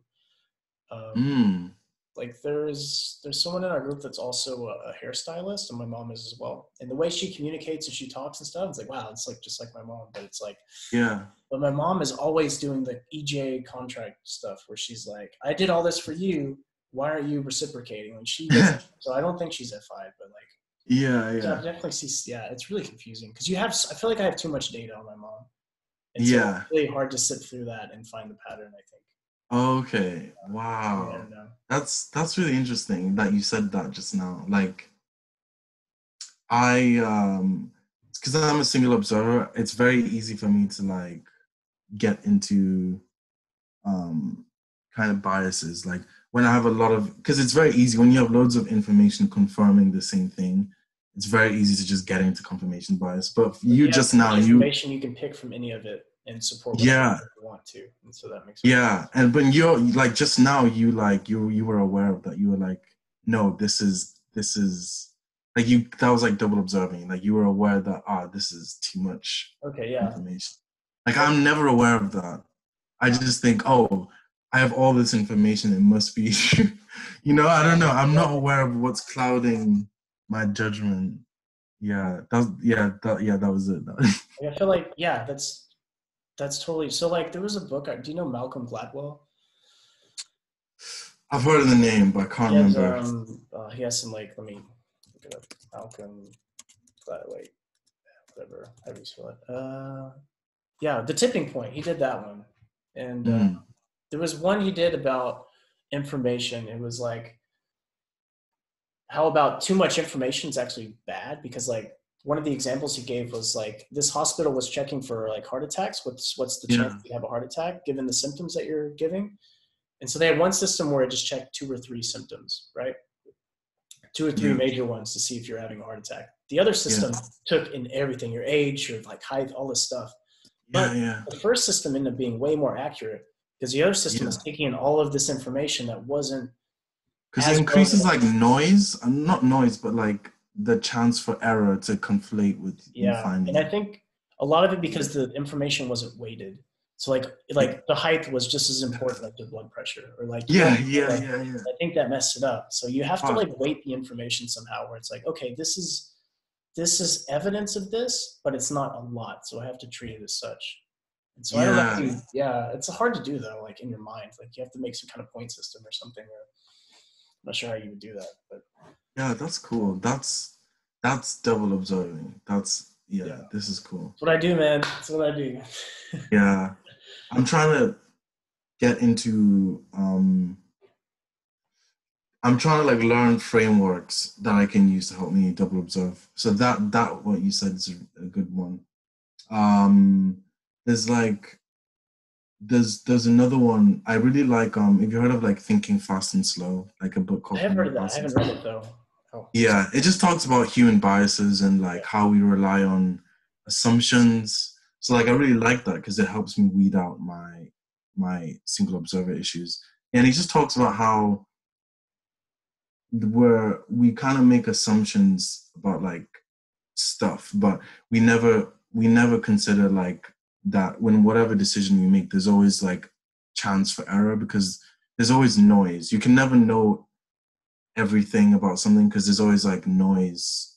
I don't know if I'm describing it right. It's like the hospital example. When they take into consideration all those factors, um, there'll be some things that are just randomly wrong. You know how like in stats, it's like you're only 95% sure that this yeah. thing is true. Mm-hmm. It's like there is a 5% chance, and then you can multiply that chance by considering loads of factors with the same amount of chance of error. It increases the total error. Do you know what I mean? So like Yeah, yeah. there's just inherent noise in everything. So he Okay. talks about stuff like that, and it's So like like the error with this part of information, this part, all build up to make this build up. giant error. Yeah, Okay. exactly. Yeah. Yeah, and you're just like conflating things, and it makes it yeah. So I don't know. So I Yeah. just When try. you're, sorry, go ahead. I keep interrupting. Yeah, I was just gonna say I just like learning about stuff like that that like helps me not Oh overdo. shit! I have the perfect book for you. There's one called, I think it's Fooled by Randomness. Is the Yeah, I love that stuff. you I'm gonna know? Have you dude? That is write such a good this. book because it explains like why like shit happens that seems like there's a pattern there. Like why NF is light people, already yeah, always red when I'm late for work, and just shit like that, and or like how and some investors are really successful and how some seem like they're really yeah, successful, or how to yeah, bet yeah, on yeah. stuff. And if you haven't read it yet, dude, like I'm good. Yeah, it'll I've help you wrote with your this. observer problems, like for sure. Yeah, yeah, yeah, yeah, Because it yeah, dispels all of the NI bullshit that you have, where you're like, oh, because this happened, that means this, and these patterns. yeah, It helps you really. So when you see patterns, it tells you not to trust them so much because yeah, there's a lot of randomness here, and you're not consistent. yeah, yeah, Yeah, definitely yeah. read that. That's a good one. Yeah, I wrote it down. That's really cool. It's like the antithesis of like all the NF gurus that Yeah. say like everything is like a sign. Yeah, he's Yeah, his completely opposite. Nothing's a damn the sign. opposite. Yeah, It's just chance. Everything's a chance. It's like, well, this happened and it doesn't happen that often, but there's millions of things that don't happen that often, right? And how but often is something crazy happening? Not very often. So of course, one thing out of all these possibilities of crazy yeah, things what are happened? going to happen, and it's going to feel like this one is significant, but no, it's just one of the many things that could have happened. Yeah, It has to yeah, happen yeah. eventually. Does that make sense? Like it's Yeah, no, I get it, yeah, 100%. yeah, Like every millisecond of every moment is a moment for something crazy to happen. yeah. So amongst the timeline, eventually something Yeah, will yeah. happen. You're It's like, thinking and you like, what think, are the odds that we have the same birthday? Well, it's like, well, there could but have been like, other things we had similar that we didn't. yeah, Not like thinking of the broad every, spectrum. Yeah, yeah, yeah. yeah. That's so true. That's so true. Students. Yeah, so Yeah, maybe that's man. like kind of the answer for, because just as you were talking, I was thinking like, okay, so what does someone who's NI first do to get their observers connected better? Like for an SC, I think it would just be like learning stuff or doing stuff really difficult that take a lot of intuitive power, like learning a new skill that you're not, Yeah, like learning how to program if you don't know anything about program. Your intuition really has to work hard to. yeah. But I was thinking like, okay, so what if it's like SE last, then what do you do? And it's like, oh shit, maybe just explaining like giving the logic of why you can't really trust your patterns so much, and you really have to kind of look at the data more. That helps me so, and I respect that so much. Thing there as well, I guess. Yeah. No, it's cool, man. Yeah, for sure. That helps so much. Yeah. And because my NI is feminine anyways, like it like it's kind of like it's good because like I don't trust it anyways, like in with the fact that it's feminine, and then I have sensory to like explain why I don't trust it, and it's like I have a grip on what's going on, so it's good. Yeah, man. Well, I was gonna say something, but I forgot. It's kind of like Murphy's Law. I don't know if you've heard of it. My dad loves that song. He's like, Murphy's Law, things are gonna go wrong all the time. Like, such a bad way to look at life. That's like demon NE for sure. That's like, yeah. For sure. Just like stuff can happen. Like it's tricks with your memory, you know? Like you think like, okay, this light is always red when I'm late to work. No, you only remember the moments when it's red because you might remember it if it was green because that's how it's supposed to be. Yeah. So you're only thinking of, and it's the same thing when we try to type ourselves. We're only thinking of the memories that are special to us, the memories that have to do with our demons. So of course I'm going to type myself as an INFJ.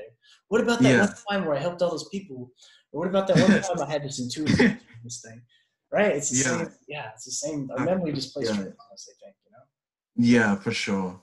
It's like, and it's really, it's kind of like, it's because our brains were designed to be efficient more than accurate. So like, we're trying to learn the things that seem most important to us. Therefore, like, that's why everything is so funneled on those biased memories. Because like memory is designed to help us to learn, like rather than like paint the accurate picture. So like, that's why it just happens because your brain's just trying to be efficient. Like this is what you need to depend on for your survival kind of thing. So and it's just knowing.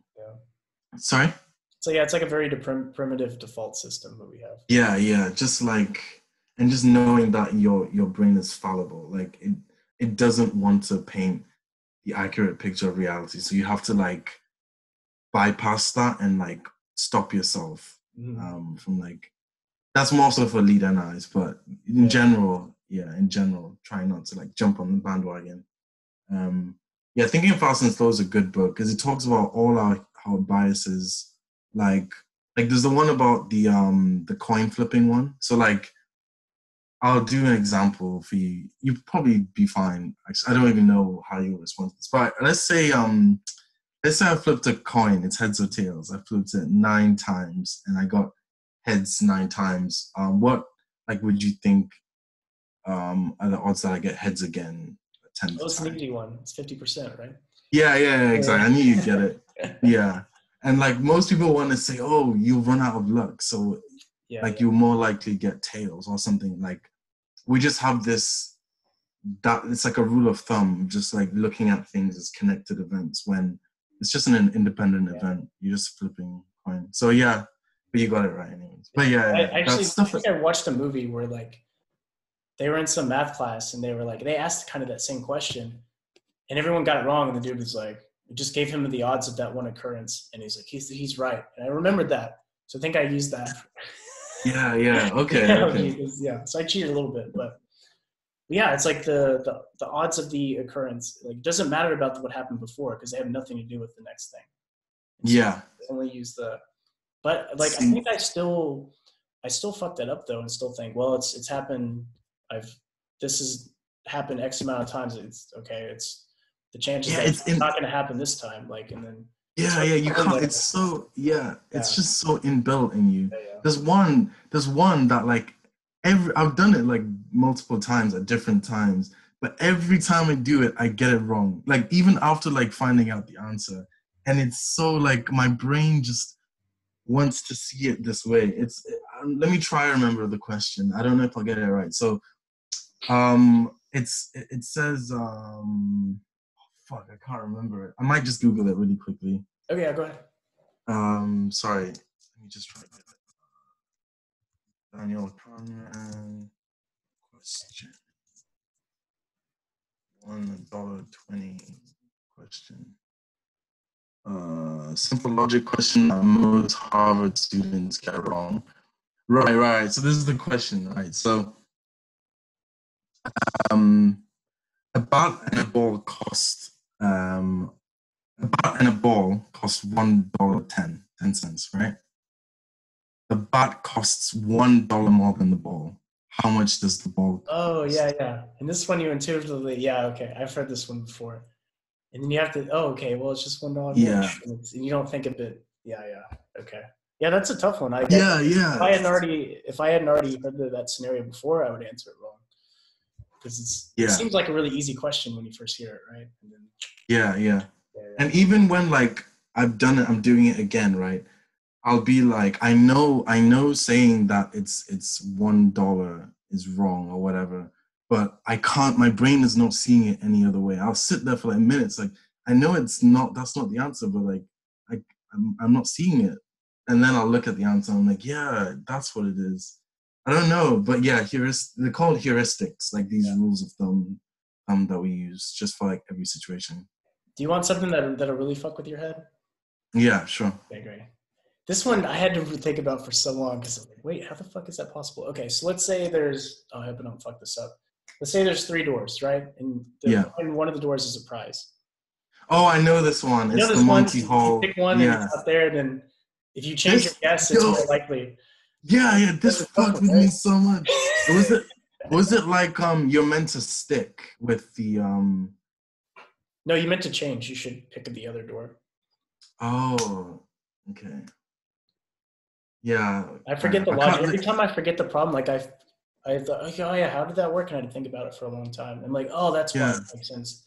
And then I forget, and then I'm like trying to explain to someone, like, wait, I don't remember how that works now. Yeah, I don't like. It's not really complicated. Well, I guess it's probably not that complicated, but I have to go work through the logic again, and it takes forever. Yeah. It's not like the only time I realized why it works was someone showed me how the probabilities work, and like if you look at it in math terms, right? Then it's like, oh. Yeah. Then I'm like, yeah, obviously, yeah, exactly. But like when I'm looking at it like situationally, like I don't get it. So yeah, for sure, man. Like that one fucked with me. Yeah. We learned about that one in psychology. It's a good one. I thought about it for hours. I'm like, how? Because I didn't want somebody to tell me how it worked. I wanted to figure it out on my own. Yeah. No, I get that for sure. I understand that. Yeah. I get that. It's cool. I love that kind of stuff, though. Yeah, me too. Because it like teaches you something. It teaches you about how stupid you are. Yeah, exactly. That was my my favorite module. It was a module called Thinking, and we were just learning about shit like that. Like that was my favorite module that I've ever done in my entire like. For even for neuroscience, like that module was just so cool because I was like, I don't know. I guess it just feeds the TI. It's like realizing how stupid you are. Like, in fact, I think I said that to my friend. It prevents yourself from being stupid and being tricked. Yeah, exactly. Yeah, exactly, man. It's like you can leverage that. You can be like, let me not make that mistake. Yeah. Did you have any like personality courses within your? Yeah, we did. Nothing on MBTI though, but we did. Yeah, I guess that's not respected. Did you guys go over Jung at all, or? No, we didn't even touch Jung. Okay. We went through cool stuff. Like we went through biological based personality theories, which was really cool because I was like, wow, I didn't know there was this because I only knew MBTI and stuff. And there's some really cool ones. I think we learned about Big Five. We learned about ones before Big Five. There's one it's called Icings, personality theory, and it kind of just contrasts things like being introvert and extrovert, like the basic components. And there's like a biological basis towards it. So in your brain, there's something. I think you've maybe heard of the reticular activating system. Maybe I don't know if you've heard of it. It's a part of. It's kind of a collection of regions that I'm trying to like get it correct. That's why I'm like it kind of mediates the amount of arousal you have. It's really hard to like explain it in a succinct way. Basically, there's a part called the cortical reticular ascending system, Mhm. and it mediates how much arousal you get from the environment. So like Okay. in introverts in particular, that part is super sensitive. So Okay. the brain receives a large amount of stimulation Mhm. from the environment. So like they're receiving a lot of input. So the brain is processing that as a lot. And for extroverts, it's very it has very low activity. So that's why they seek stimulation from different things, because they're not getting enough from this single thing. So they need to go to something else. But introverts are like, I'm overwhelmed, so I'm done for the day. Like I don't need to go anywhere else because I'm satisfied. So that that was like found with like functional MRIs, and like he used a questionnaire to categorize people, but it matched in terms of like the MRIs and just looking at I think there's also like genetics. They look at genetics, they look at cross-cultural studies. Like there's loads of like scientific support behind it, which is why I was really impressed by it, because it's like, wow, they really like, it's not like MBTI. Like they actually like look into this. So that was really cool. So I learned so much. So with extroversion and introversion, was there also a correlation with your environment? Like was it genetics and an environment thing, or was it purely like genetics? It was, I think there were, I think, I'm trying to think. With the introvert and extroversion thing, I think it was, they were trying, it was more, I don't know, I'm trying to think, sorry, my brain. There wasn't like, they didn't quite talk about how much the environment influences it. They were just kind of talking about things like genetic stability. So you get studies with twins. Mm-hmm. You get twins that are identical and non-identical. Okay. And they look at the effect of being the personality type and how it affected when a twin is identical, and like how stable that is. And then, so then they look at how the genes affect your personality with that. Then they'd also look at how stable someone's personality is across their lifespan. Okay. And it was generally stable. It would fluctuate because obviously you go through different life experiences, but it was mostly stable. It had stability. So they were looking at how much personality is just gonna, how much it exists as a stable thing. So yeah, that was pretty much it. And they looked at just how it's represented in neurologically, stuff like that. So it's cool. You know what their really conclusion was with that? Was it I guess like with science, it wasn't very like, it's like almost like you have a lot of evidence, but it's not 100%. It's not like, it's like a correlation, but not really. Yeah, and I think what made it also more confusing was because you'd have other theories, and like people weren't sure about what terms to use, and like people define things differently, and it's like this personality theory is defining things in this way, this one is defining in this way, and there's some similarities and some contradictions. So it was always hard to just be like, oh, this is this is this. So people are like looking at it differently depending on the theory. So there's that as well. But there's definitely like clear, there's something there, basically. We just don't. Interesting. Yeah, it would make sense. And maybe like, I guess from an epigenetic sense, like your environment probably can make you more introverted or extroverted as well, right? For sure. Yeah. Genes express themselves, and like, I guess because a lot of I'm not really that good with genetics or know that much about it, but I think like you have a large set of genes, and some of those are turned off, and they only turn on certain environmental factors. Yeah. I love that. So don't completely control, like how you're born. Yeah. Completely how you're going to be. Yeah. There's something really interesting about that point, because this wasn't about personality. This was about IQ, and they were saying how, like you said just now, it's someone with high IQ, because they have the genes that represent high IQ, they also seeked out the environment that expressed those genes. So that, I didn't know that, but like, your genes also seek kind of influence how you seek the environment to further express them. So like introverts. Kind of ties into your selfish gene thing you were talking about too a little bit. Yeah, exactly. Yeah, exactly. Okay, cool. Yeah. So it's really cool because I guess like you think of it like introverts may seek out environments that make them more introverted as well. Maybe like but he was also saying how like, so not everyone with a high IQ is smart, but like a good chunk of them tend to gravitate towards environments that express that gene to be IQ, high IQ. So it depends. So environment is like important because you probably get rewarded in life for certain genes expressing themselves, and then you're more encouraged to repeat that behavior that expresses that.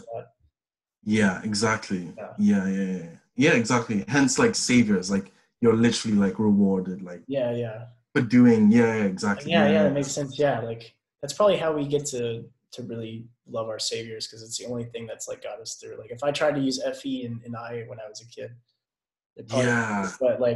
but I'm suited to TI. As soon as I stumble upon TI, oh shit, I can just figure things out for myself. It works for me. Like I'm just gonna use this all the time. Okay, great. Yeah. Exactly. It's like you have like a set of weapons in the beginning of like an RPG, and you like use the dagger, and it's like this doesn't do shit. And you find this sword, and you're like, oh, bah! And you're like, okay, great. This is the one. Yeah. Exactly. Yeah. Exactly. That's so true. It's just like the selfish gene theory. Like it almost wants to exist for its own benefit. Like whatever has its own like what's the word? Has its own not intention, but something like that, like an evil intention. It has its own. It has its own agenda. It has its own agenda. Oh, agenda. Yeah. Exactly. Yeah. It's cool. There's like 2 books I need to.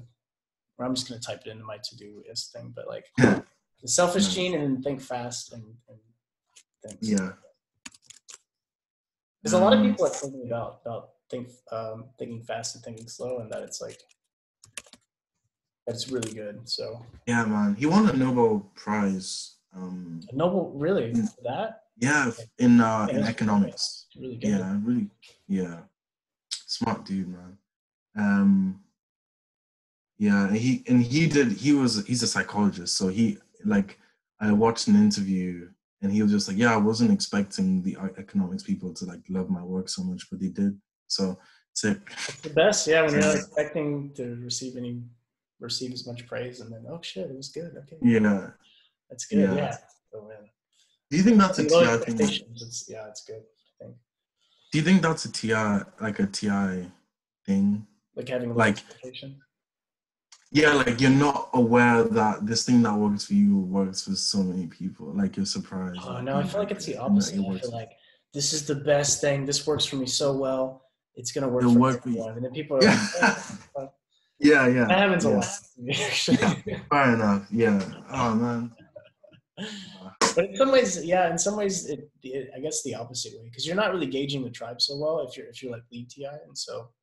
Yeah. It comes as a surprise how it's interpreted. Sometimes it comes as a surprise that it was interpreted badly, and sometimes. Yeah. Right? So it's either. Yeah. That's the more. Yeah. Cool. No, I get that. Actually, you're right. Like, it's just a general surprise, whatever it is. Like, it's like I can't gauge. So then what happens is like whenever I give any advice, I always end it with like I don't know though. Like I'll say blah blah blah blah, but I don't know. Like I don't really know. I do that too. Yeah. Like I'll just give like some disclaimer. I'm not responsible for the info I just gave you. So. Yeah, exactly. It's like a low blast sort of thing, right? You're like, yeah. I could be wrong, and I'm really afraid of being wrong, so I'm going to tell you that I could be wrong. Like, exactly. Yeah, so you don't get the backlash for like any bad blast. Listen, I told you I didn't know what the fuck I was talking about, so. Yeah, exactly. Yeah. You decide to accept that information. Yeah. But it's like the DEs, like, we'll just take it because you're part of the tribe, and so they respect your info, and then it goes wrong for them, and it's like, but you told me to do this. Like, I didn't tell you to do this. It's just how I think and how like, you gotta find out for yourself if it's going to work. Yeah. You don't work there. You can't just accept what people say. Like, you gotta, Yeah.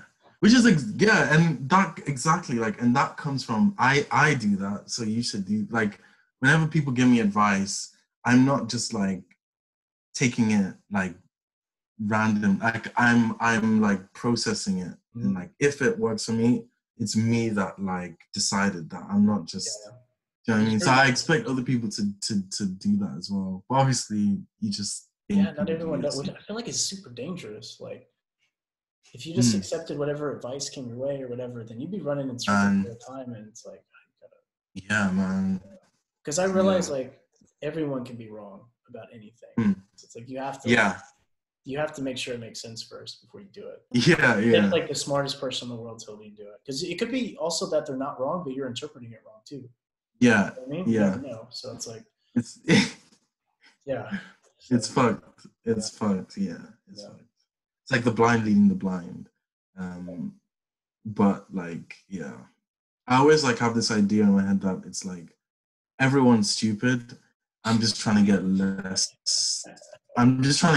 stupid. Like that's it. Just trying to get less stupid. So then it's like, so you kind of accept that there will be errors, but you're just trying to learn. I don't know. Yeah, no, I know what you mean. And like I think that's good for lead TIs to know, because like we tend to think that we're smarter than everyone, I think. Yeah. You have to like, that does not serve you at all, thinking that you're like super smart or that you're whatever, because like because one day you're gonna get it, like reality's gonna show you that you're not as smart as you think. It's gonna be devastating if you get your identity up as being like that smart. It's gonna hinder you, it's gonna make you really competitive, and it's gonna fuck you. Like I think Tom Billio talks about, or how do you say his name? Tom Billio. He talks about that too, and how I guess he had probably the same struggle being, he's like almost the same type as me, so he probably had the same struggle. And I had that when I was really young too. Like I just thought I was just the smartest person on earth. And then sometimes it would flip, and I would think I was the dumbest person on earth. And then it would like just go back and forth the whole time.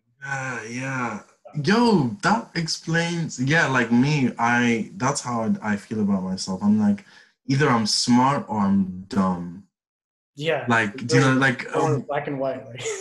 Yeah. It's so weird. Like, maybe I think that is why I used to think I was not a thinker and I was F. Because I never reached the standard that my DI put on me to be smart. So I was like, since I'm not reaching the standard, I'm probably dumb, you know, like that kind of. But when I was really young, I was like, I used to get so pissed at my parents because, like, I'm talking like 5, 6, 7 years old. Okay. Or like even just just around 5 years old. Like, obviously they talk to you like you're a child, and like obviously parents they treat you like a child. But I used to get pissed because I'd be like, why are you treating me like a child? Like, talk to me like an adult. Like, sometimes they not give you all the information. Like, let's say we're going somewhere as a family. Like, my mum and my dad would talk about some situation, and I'd be like, why are they not telling me about this? But I mean, I'm a kid. They don't need to tell me. But like, I'd be really annoyed that they think I'm too stupid to like not. It's so weird, but yeah. I'm an adult too, okay? I might be smaller than you guys, but like I'm a person too. Damn it. Yeah. The worst is when they're like, if they tell you to do something, it doesn't make sense. Like, why am I doing this? Because I said so. And it's like, that's not a good enough. Yeah, exactly. Yeah, exactly. And then like being scared of control, then you really flip out. Because if you're like a gatherer, because you're like, you're not going to control me with something that doesn't make any sense.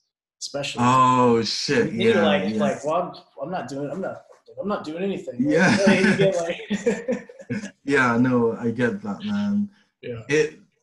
I noticed when when you pose a question like, oh, why am I doing this? I noticed as well, like they'll get flustered because they'll realize that there is little logic, but since they want you to do it, they'll still enforce it, but like. Exactly. They know this. Like they feel that it's right, and so they do it, and they can't back it up really. So they're just like, don't ask me for reasons here. Yeah, exactly. Yeah. My girlfriend gets really annoyed with how many like I always like she'll say stuff, and I'll just. Oh, she's FI, so you guys, okay. Never mind. FI as well, and I like she's trying to talk, and I just constantly throw like wrenches in what she's saying. Like, I'll just say questions or ask questions like, but wait, why did that happen? Or like, I'll say, oh, but that doesn't make sense. Or like, I'll just like analyze and critique like every word she says. And now I'm more aware of it, but like, yeah, it's bad. It just happened automatically. Because I'm trying to like make razor sharp like sense in my head. Like, So it's I not have to anything like, against them. It's just you want to understand, right? And make sure yeah, exactly. That's what I try to tell her. Yeah, I do the same exactly. thing, man. Like, and it Yeah, like kind of annoys people, I think, that they don't say, yeah. like, I know, especially FIs, because they're not really working on that level. It's Completely different. Yeah, and then exactly. like you ask them to explain something, and it's not because you think that they're stupid or they're wrong. It's because you want to see if you should adopt whatever it is that's going on with There's you, right? yeah, And they're like, yeah, and they aren't aware of the reasons, so they feel like, well, I don't have to explain anything to you, like, you know what I mean? yeah, exactly. I've had to And try that to like just identify FI types and then just make sure, okay, Dave, this person's FI. Don't like ask them. don't Yeah, just don't do your saviors. yeah. Just don't do Don't ask them for reasons and try to make things work for them. Don't worry about yeah. much. Just yeah. So Yeah. that's what I She try. even said to me, like when I wasn't going along, she said to me, "Oh, you should just go with it, just go with the flow." And that's like TE, just going with the logic of like. So I think it's like you said, just not having the same functions. And what was I gonna say? I forgot. I was gonna say something, but I forgot. Yeah, my head's gone blank. But yeah, it's just that difference in functions. Um, oh yeah, when it's other TIs that I'm talking to, and they criticize me or they're asking questions or they're like, I'll feel that like oh shit, like they're like throwing holes in my logic. Like, so I get why everyone finds it annoying, but then I have the awareness to be like, oh, but they're just trying to make it sense for themselves. Like, I do the same thing. So without that, I can imagine an FI person would just be like, what the fuck? Why are they being so mean to me? Yeah, right. Like, it's aggressive. Like, and I had a roommate once that was really bad about that, and him doing that made me realize that I do it too, and it made me realize how annoying it was. But like, Yeah. whenever like I would talk about something, he would like, like one time, somebody was telling me that, my mom had to go to college while she was pregnant, and it was like really tough, and she finished her degree, she did all that, and I'm like, man, yeah, it's like damn near impossible to go to college and like have a kid and do all that. And then my friend was like, actually, I know somebody who's got a kid and they got through college just fine. And I'm like, okay, no shit, you're right, actually. What was I called? It's not hard to do it. It's, you do shit like that all the time. And I'm like, God damn, dude. Like, yeah, that is us. That's literally what we like. That is us, man. Like, that actually. you're right. Like when you see actually, it, yeah. Just let me talk, dude. Quit doing that. Yeah, that's it. Just like it's like just cutting the flow of like just going with it. It's like, yeah, that's it, man. And it's hard because you just can't help it because you just, I don't know. Yeah, why can't we help it? Like, it's just like, I don't even know. I don't know if it's an ego thing or if it's just like, we're trying to figure things out. But a part of me, I think I've done it before just because I wanted that person to think that I'm smart. And so I'm like, oh, here's my chance. Like, here, let me show them. Yeah, maybe, yeah. I think that's, maybe. I think I'm better about that now. But like before, definitely it was like an ego thing. Now it's just like, I don't even have a reason why I do it. It's just automatic. Oh, wait, what about this? Does this make sense? And I don't know where the push is coming from. Like, why? Yeah. It doesn't feel, I don't feel attached to doing it. I just kind of do it because I feel like we have to be like clear. Yeah, and you're doing that with your thoughts all day. So like, I guess it permeates in everything else. Really. Exactly. Yeah. Exactly. Yeah, I don't know how my friends put up with it most of the time, because I would have trouble putting up with it. But I've tried to tone it down. Yeah. But that's the thing. Like the FE saviors are okay with that. Like they're like glad that you're doing that. At least the FE I've met, they like. They actually like it. Yeah, no, you're right. Because when they're blasting stuff out, they're not having time to check it. Yeah, you're doing the demons. But if someone's checking it for them, perfect. Yeah. All day, man. It's Yeah, really for nice. sure. Yeah. Yeah. I agree with that actually. Like from my experience, like if I have a friend that's ISFJ, and like if someone corrects him, or like if I correct him or if I say something, I'll think that, oh shit, maybe I'm being a bit too like correcting. Yeah. Then he'll respond really positively. He'll be like, yeah, you're right about that. Like, do you know what I mean? Like, Great. he got some value from it. So I'm like, oh, okay. So I'm helping him do his demons. Yeah. So yeah. So I agree with that. That's cool though. Yeah. I wonder if it's the same for like FE type, like, because I like FE, even if it's intense, like, Me too. hey, how's it going? Like, I like that. Like, I'm okay with that. Yeah. I know it gets on other people's nerves. And I wonder if FEs, when they do that to each other, if it gets on each other's nerves. Because, like, they're off. But I wonder if it's with FE. And then they're trying to FE out FE each other, and they're trying to get more enthusiastic and more like, I don't know. Like, man. Shit, that would like validation. Yeah, that would be intense. But yeah, I can't imagine. I'm trying to think. So you like it when someone with FE validates something you say, or do you like it when they just like check on you, FE check on you? Yeah, I like the check. I like the feeling of like FEs have a way of making you feel very important, and like, of course we crave significance. That's perfect, right? But they make you feel like there's a connection already, even if maybe there's not. But like the way they treat you like a friend already, and like I feel like TIs are really good at pushing people away without realizing it, and so we don't have a lot of these connections, and so. When we do get it from someone, like, oh, thank God, somebody likes me, like, so finally. Like, so that's my perspective on it. So it's like, when people put that out there, when they put their FE out there, like, it's like, I feel like I'm starved for it almost. So it's like, oh, great. Yeah, that's true. I was asking because like I noticed like in me, if I haven't opened up myself to the person, I'll find it annoying, kind of thing, like get off me. But if I'm in the position where I am interacting, or like I say something, if they kind of validates it, I'm like, oh, that was nice. Now I feel comfortable because like I'll have like my own like underlying like, you know, the voice in head that's like, oh, the tribe doesn't like you. But then they'll validate you, then like that voice will go away. Like, oh, actually, oh, right. Like validate the TI stuff that's coming out, or just as a person, or like how? As a person, just like they want you there. Like, okay. Yeah. So that's kind of, that's what I'm talking about, I think, as well. Yeah. In a different way. Yeah. Like they want you. Yeah. So exactly. They're very good about that. Yeah. Yeah. It's dope. It's so weird that I am kind of picky. It's like if I am like trying to be alone, I'll find it annoying. Oh, for sure. But you need like weird. a break from people, and they're like, come out and go to this place, and I've had enough of you guys for now. Yeah. Gotta go back to consuming something I've played. Yeah.